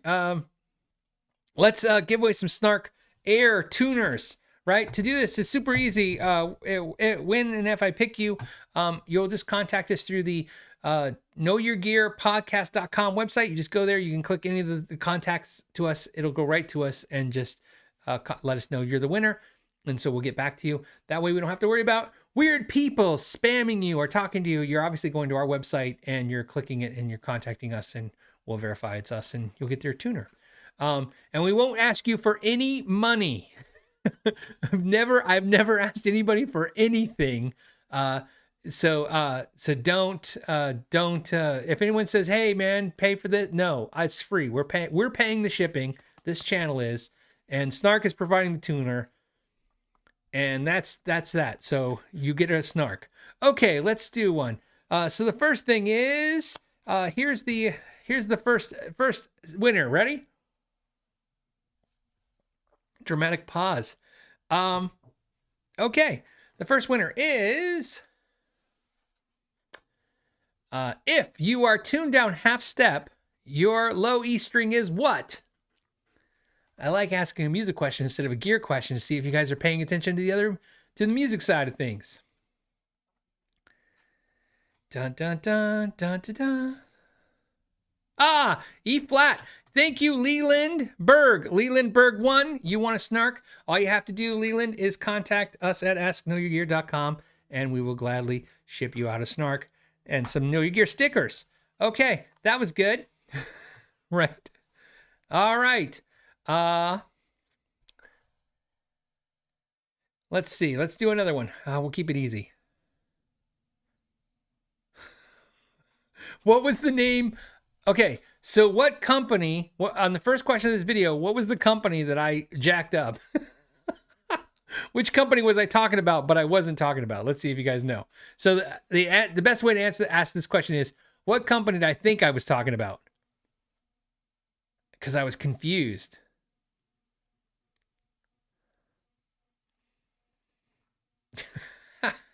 See that way? Come on. Oh, see? Almost somebody.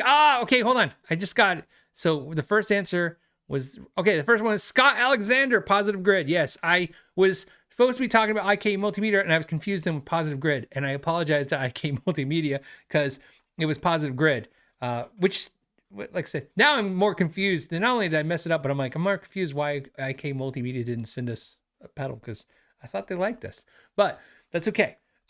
Snark Air, for you, my friend, please make sure you message us. Let's do one more and then I'll do two at the end at the show. Let's do one more. What else? See, I should think I'd have these questions or these things set up to figure out how to ask, the thing. I don't know. All right. Okay, here's one. Okay, ready? And what was the brand of the guitar I did a video of yesterday? For those that watched the video. Do, do, do, do, do. I like dump trucks. That's funny. You guys are fun. Okay. Still haven't seen it yet. Ah, Ert. Dougal Dog. Dougal Dog. You just won a $30 Snark Air and some Know Your Gear stickers. Again, just contact us at knowyourgearpodcast.com. It's our website. It's a link in the video. You just click it. Any of the things that says contact us, just hit that. It goes right to us. And you just let us know you're the winner, and we'll make sure to get your address and get it out to you. And that's it.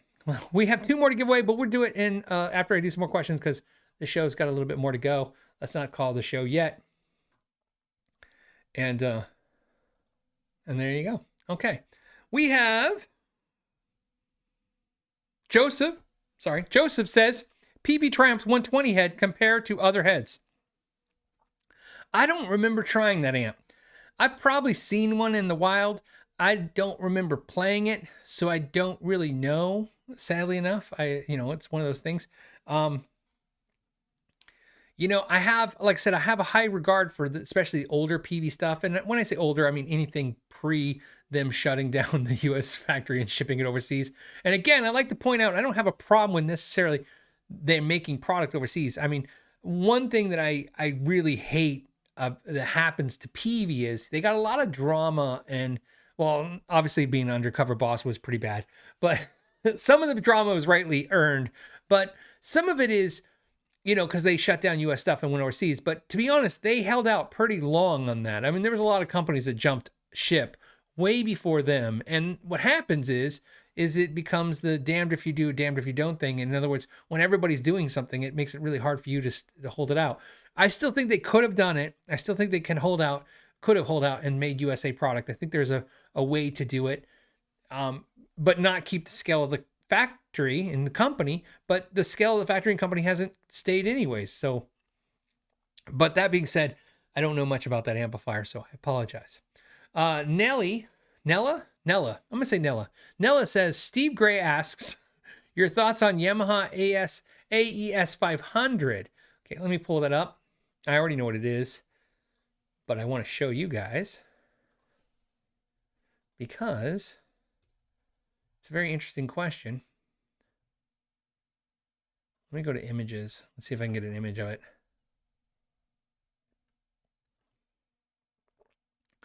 Okay, let's show. All right, we have one right here. Here is a Yamaha AE 500. Oh, I thought it was AES. Let me go back to me. Now I got to confirm that. I swore it said AES. Yeah, AES. I found an AE. Let's figure out what the S is. Why is it different? AES. So it's a color thing? AES is, nope, that is not it.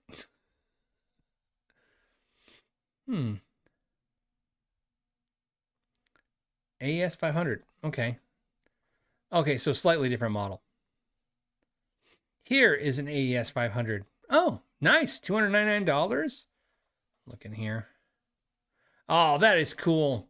I don't know why I like that goofy, the goofy plate in the back. I'm sure it's because obviously, like, look, they followed the switch and then they went down the knobs. Paul Gilbert's guitar's got a little of that going on. One of his guitars. I love this. I love that. Right? Like, instead of like 2 plates, just make one long goofy plate. I love the idea of that. Love this color. So this is the one I'm looking at. Obviously, this one's for, this listing is ended, so you can't buy this one. But I don't know what my thoughts on it are. I've tried one over the years. One has come around. This guy says that you can leave your $2,000 guitar safely at home because this guitar's great. I like Yamaha quality stuff. They're in those brands like Godin, and where they make quality stuff and sometimes is not rated very well. In other words, resale value and stuff, and you can get it for a song. And that's another reason why I like it, because you can get it for a song. Yeah, does it suck when you buy that stuff new and the resale value is horrible when you decide you don't want it? Yeah, that sucks. But when you decide to buy it used, it's great, and you get a great product for a great price. So, I mean, I don't know. It's one of those guitars. Like I said, I think it's great. I don't know if I could say it's like this a magical sleeper guitar that everybody, if you knew how great it was, you would be blown away. But I can tell you that most of the Yamaha guitars, electric guitars, and acoustic guitars that I've played, there is a consistent quality there. They have Yamaha is a company like Schecter guitars, where I always praise Schecter for the consistency and their quality. I think Yamaha is one of those companies too. I feel like they're very consistent quality for their acoustics and their electrics. So very nice. Richard says, "Hey Phil, I still see the market as being flooded and great deals are out there. Your thoughts?" Well, I know the great deals are out there. I've acquired 2 recently. We know that the market is softened. Absolutely. If you watch my video of I think it's called something like "I review a guitar I hated" or something like that. Because obviously we got to come up with clicky titles. The titles, so you guys know, they're not for you. You guys are the diehards. You guys are supporting the channel. You're awesome. We got to get the videos out past you guys all the time. That's the trick, right? And the only way to get new people to watch anything anymore is you got to sensationalize the title a little bit. It's just marketing 101. So, you're never going to get away with like, "Hey, this guitar is good," right? And so, it's in my opinion, it's the problem is that there's so many YouTube channels, so there's a lot of competition, but there's also a lot of channels that just have really oversold something to the point where people are very skeptical of anything you're saying anyway. So your channel has to have an interesting title to click on, because like my joke is always like, somebody's like, "I got a guitar and you'll never believe what I thought." And I'm like, "Yeah, you thought it was great." Because right? It's not because somebody paid for the video. It's because literally, of course, you're a guitar player. Look, you're a guitar freak like us. You probably love stuff because we all tend to love guitars. So you have to find cool things. But anyways, that guitar, that Yngwie guitar, I couldn't find that during the last 3 years. You couldn't even find one in that color, that model. And not only did I find one, but I got a really good deal on it. In fact, I paid almost $900 less than if you could even get one, than they were going for used the last 2 years, 3 years. So what I will tell you is, I think I've told you guys this during the pandemic. I didn't buy a whole lot of used guitars. I bought mostly new guitars, because the new guitars, like I said, I would buy them pre the inflation of their price. So the guitars would jump in price, but I would find one that hadn't jumped in price, because that was the market price for it. And the only thing I was really losing was the 10% discount I could generally get before. And even a lot of times I got that. In fact, I bought an ES-35 during that, brand new, and got it for 10 or 15% below what they were selling for new. But used guitars were going crazy prices. So not only are the prices come down dramatically, they have also, because here's the thing, it feels shocking. Some of the used guitars have come down in price 30, 40% that fast. And that's a big thing. You don't think of it as a big deal, but that's a big deal. A 30, 40% drop in price is huge. And a lot of the guitars I see at those prices are not moving. So we're seeing that. Now, here's where I don't want people to get confused. Although the market for the guitars can be slowing down and tanking a little bit, I'll say tanking. To say outright that it's crashing would be really a misstatement, because they're still selling a crazy amount of guitars. We're not selling the pandemic level, and we are, as far as I can tell, we're still selling at some degree what we were in 2019 across the industry. So you're still seeing that. What I am seeing is a lot of inexpensive guitars, gumming up the market, because a lot of people got a guitar during the pandemic are getting out of it, and they're selling off the cheap guitars, and that happens a lot. But also the boats arrived, like I said, all these boats were out there floating the ocean forever. When they showed up, all the customers were gone. So there's a lot of them gummed up out there for that as well. But there are good deals right now out there. That is for sure. So I agree with you. I am seeing guitars to see flooded. He's like saying it's being flooded. I don't think it's being flooded. Again, I can tell you right now, if someone who's actively watch, it's not even like, I don't want to say like an industry thing. I'm just as a guitar geek like you guys, as a guitar geek who goes on Reverb, eBay, Sweetwater, Craigslist daily, like it's a daily thing, man. And I almost hate to say it, but it's absolutely true. Like I get up in the morning, sometimes the first thing I look at is that, and the last thing I look at night is definitely that. And then a couple times throughout the day, I'm like, what's on reverb, right? So as someone who's actively daily, and I mean, I don't think I've ever skipped a day. I don't ever looking at guitars. I do not see the volume like what we saw 2018, 2019.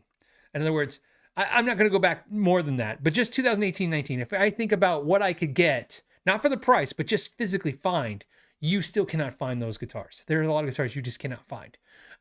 So although there is more guitars in the market now for sure, and the prices are going to come down 30, 40%, which is good for us, the ones that want to buy them. It's still not the market it was pre-pandemic. It's still a higher market. In other words, higher meaning the price is still higher because of the inflation, but also there's not as much product out there. You could just see that. And I think the first thing you notice is that there was probably like pick a company, right? I'll use Kiesel as a good example because I like those guys. The guitars. If you go on their in stock report on their website, that's another thing I check weekly too, because I'm like, oh, what Kiesels are in stock? Maybe I'm going to get in stock to get Kiesel. During the pandemic, I mean, you would see as little as 2 or 3 of those guitars in stock, sometimes maybe 5 on a high day, 5. And every time I saw one, and I go, maybe I'll get that. And every time I go, I should call Brandon and see if they'll give me a deal, right? Because I can get a deal because the channel, right? Maybe make a video and do some swapping, right? Hey, a video and you give me a discount and we can do that and we can get some, get some excitement going. And every time before I can even contact them, it would sell. Now you go on there and there's probably 20 guitars on there is when I saw quite a bit. So it feels alarming, like, whoa, so many guitars. But back in 2019, they had more guitars listed for sure. So like I said, I see it across the industry. You see more guitars available, more guitars gumming up, definitely more high-end guitars sitting dormant, and prices are coming down, but still not the market it was where you could, buy guitars at a really good price and, and have more of a selection like pre-pandemic. It's just way better than it was. And so it's going to feel dramatic. Like I said, it feels like he said, you use the word flooded, the market is flooded. It feels that way. But really, it's just a really nice trickle in because it's still not there yet. But like I said, I picked up 2 guitars recently that were really good deals. And guitars I was interested in, like I said, and I've said this before, when I say deals, because I know some people are out there, you're new to this, this guitar playing, being a guitar geek. The deal is not super important, but when, like I said, in a market of buy before you try, a deal definitely lets you impulse buy differently, right? Because it's hard to buy something you haven't physically put your hands on, but it's a lot easier if you know that, okay, if I get this, I can get rid of it, and if I don't love it. And let's face it, you're probably not going to love it, right? A lot of stuff you just think, especially like I said, it's harder. It's harder. So for you guys have reference, it's harder for me as someone has a lot of guitars now and who's collected guitars for a long time. It's actually harder now. It doesn't get easier, it gets harder. As you found the guitars you absolutely love, then the bar becomes so high that you just immediately can't find a new guitar that you love. And that's good. You should stop. But you're always curious, right? Is there something else? Is there something else to check out? That's just the psychology of this. And, what else are you going to do with your time and money? I'm not watching sports or politics, and I'm not buying motorcycles or jet skis. So this is it for me. I'm going to talk about guitars and play guitars. This is Kevin says, hey, love the show. This is for the KYG fund. Thank you so much. Sometimes I regret the channel being called KYG. I'm like, a KYG fund? That sounds dirty.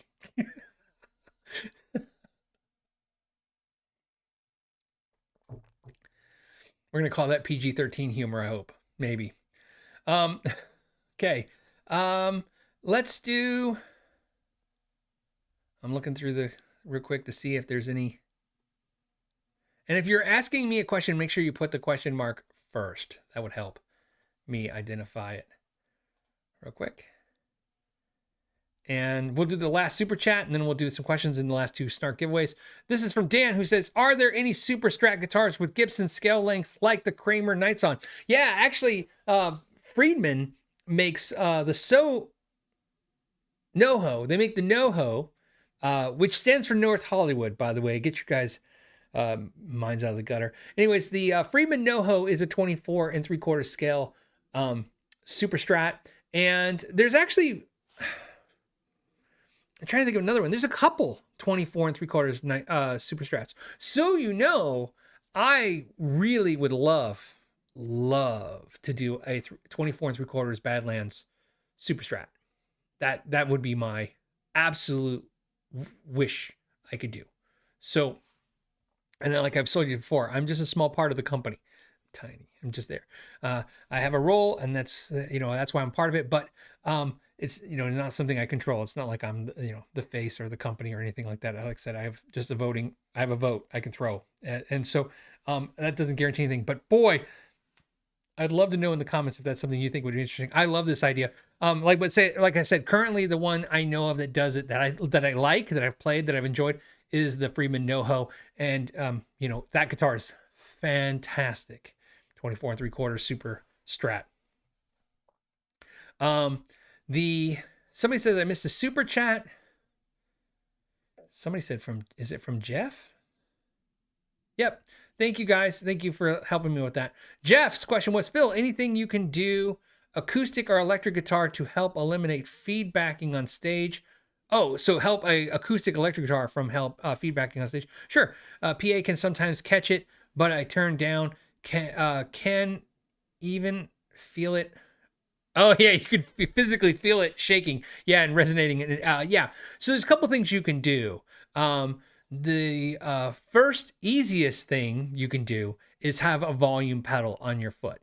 They're passive, so look for a passive volume pedal. You can get an active one. The active ones will need a battery or power supply, and usually that power is to power some kind of LED or some kind of display so you can see how much volume you have. I mean, obviously, it's up to you. I mean, there's great volume pedals, out there. But absolutely a volume pedal, to me, live on stage for an acoustic guitar is critical, because, like I said, it's off and on. And you could probably get a kill switch button that does the same thing. So it just kills the signal. That is, to me, paramount, and it's super easy, super cheap. You can pick up a volume pedal, just go in some music store, look around. There'll be one sitting in a case, sad with dust on it. You pick it up. And like I said, because it's passive, no battery, no nothing, you just plug your two cables, one in each one, put it on the stage. You don't have to worry about anything. You turn on, and like I said, as soon as you're done playing, turn that volume off. You will avoid that feedback. That's one thing. Second thing you do is make sure you have some kind of sound dampening device, like a sound hole plug, something that plug in the sound hole. That's a huge part of it. That can help a lot. If you have an awkward guitar or a pickup in the center, that is a problem. But I've modified certain ones. I mean, a lot of them are rubber or plastic. You can just make them, modify them. So that's easy too. Third thing you do, noise gate. You can always get yourself a noise gate. Notice I didn't say like a noise filter. It's a noise gate, something that literally, it's like an automatic volume control. It's just going to literally, you set it for, let's say, -1 dB or whatever you're setting it for. You just set the knob, and literally once the volume drops on your acoustic, it'll shut it off, and you don't have to worry about the feedback as well. Now there's also a feedback buster pedal product that you can get, and there's feedback buster products that will do that. A lot of those products, though, although I'm not heavily versed in the technology of that, I think my basic understanding is that it runs things like out of phase, right? It's just like you have a phase switch on your acoustic sometimes. Like I play a lot of Taylors and they don't have any phase button, but some of the affordable acoustics have them. It's kind of a weird thing, right? That the affordable acoustics have it, but the expensive guitars don't. But sometimes you can get a preamp pedal that has it, but you definitely want something, because a lot of the feedback, what's happening is that the sound coming out of the PA and the sound of your guitar is at the same frequency. And I guess those waves like go like this together. You can watch videos on YouTube. They line up with each other, in other words, and they cause that. That's what's causing it physically to vibrate. So you can get something that's, that runs the guitar out of phase, especially if you're running direct to PA. That's what's nice about acoustic amps. Acoustic amps will have that built in as a feature, but you can get, if you're not running an acoustic amp, you're running right into the PA, you can get a pedal that does that. And again, that's like a preamp pedal, some kind of acoustic preamp pedal will have some kind of phase cancellation thing. So you have your options are phase cancellation, sound hole plugs, you obviously a volume control and a noise gate. Those four things, all of those things should stop the problem. And that will help. So let's do some giveaways. Let's do that. Let's get rid of these last two Snarks. Otherwise, I'll have millions of Snarks all in the house, and I won't know what to do with it. By the way, Scott, thank you for the super sticker. I appreciate that. Okay.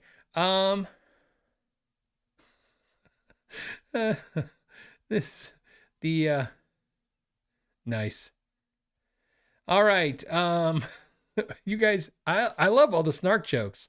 I think it was I saw Amanda, I think it's making her crazy. Let's do this.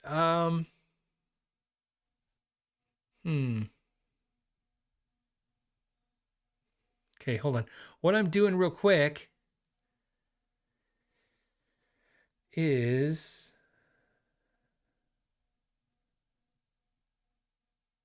Grumpy Digga says Dunlop 250K Junior would be fine. Only opinion and plug. I think he's talking about the Dunlop 250K Junior wah, right? Is that what we're talking about? Let me look this up. Hold on, because you know what's funny? I think he is suggesting not wah, volume pedal. Sorry. Yes. Okay, so I'm going to show this to you real quick. To answer your question, this is what Grumpy Digga is saying is the volume pedal. This is a 250K means the potentiometer inside is 250K pot. There is, 250K ohm resistance. This is the one I like. I like the size. It's passive. It means no battery. You just plug your guitar in and you plug it out to your PA. You can volume off. $99, brand new $99. And of course you can buy them used if you can find a better deal. Used. I love that suggestion. That's actually the I'm sorry, I keep saying wah. That's the volume pedal I was thinking in my head. Grumpy. So Grumpy, you just won a Snark. Ta-da! Grumpy, please, thank you for your suggestion. Go to www.knowyourgearpodcast.com and click one of the contact page buttons to contact us. Let us know you're the winner of a Snark, and we'll get that fourth Snark out for you. And then more Snarks. Okay, let's do one more Snark, and then we're gonna call it. That's my nose. I feel like my nose is gonna start running. So, all right. I'm so excited to give Snarks away. I'm getting a running nose. So, Brian says, of course, if you buy it at Guitar Center, it'll still be used. Touche. Okay.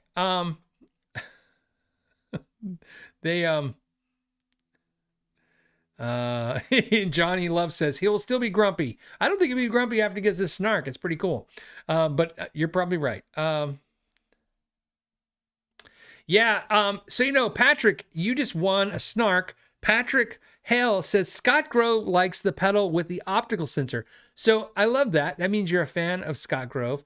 And Scott was in the chat earlier. I don't know if he's still here. Scott Grove actually likes the Morley wah pedal. No, sorry, the Morley volume pedal. That's the one he does that has an optical sensor. And I'm a Scott Grove fan. Like I said, I used to watch his channel. I still do. I still watch his channel, but I mean, like I said, I don't get to watch as much YouTube now. But here's the important part, Patrick. So you won. So make sure you go to www.knowyourgear.com, our podcast.com, and let us know you won because you gave another suggestion. And this is for the suggestion of the volume pedal. Yeah, I like the Junior that I just recommended, but Scott Grove likes the Morley version. And the reason he likes it, if I recall from the videos he's done in the past, was because it uses an optical sensor. And why that is important is that some volume pedals have a 250K potentiometer, some have a 500K potentiometer. I don't know if they have other variants out there. They might have a 50K potentiometer or whatever, but obviously that changes the load, just like changing the potentiometer in your guitar. It actually is going to affect things. So for instance, On an acoustic, maybe it doesn't matter as much, but on an electric guitar, let's say you have a guitar with 2 humbuckers and a 500K potentiometer, you're running it through this volume pedal that has a 250K potentiometer. Essentially, you've now added a 200K potentiometer to your guitar, to the signal load, right? This is, to me, it's kind of a silly thing to worry about, but it is something to be educated about because it might have some kind of effect. So Scott likes the optical ones because they're optical. There is no load on the thing. And I think it's because it's buffered too. The reason I like that you said that, Patrick, is one, that's another option. That's, thank you for suggesting that. And it shows the communities out there and trying and also learning out there. But also, Patrick, that's how I learned about that too, was watching that video when Scott went through that. I never really thought about it. Scott always has a way of seeing things that you didn't see, which is one of those things. Like, that was a thing that I really never heard anybody talk about when he did that. It was a few years back.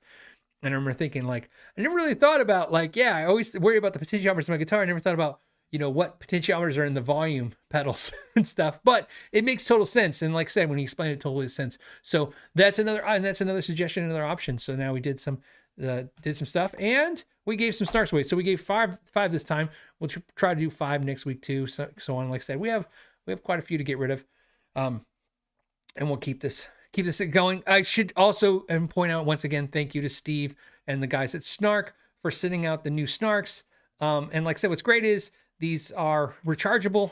So these you just plug, and they come with a USB cable. So I mean, you just literally get this, you plug it in. And I've been charging them off my computer or my laptop, but any phone charge or anything, no, it's not USB-C. I wish it was. I think it's USB micro USB or whatever.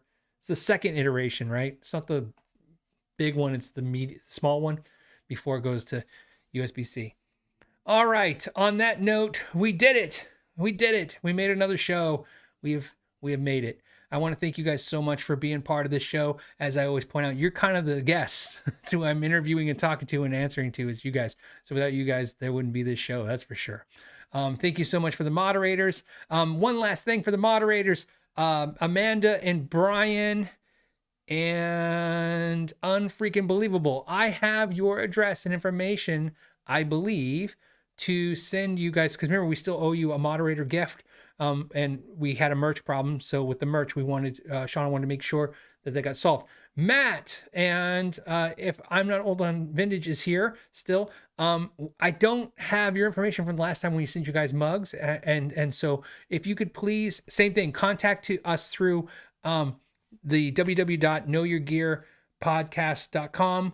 And so we could get that information. Shauna is working up a gift for you guys that, like I said, I said we would do it.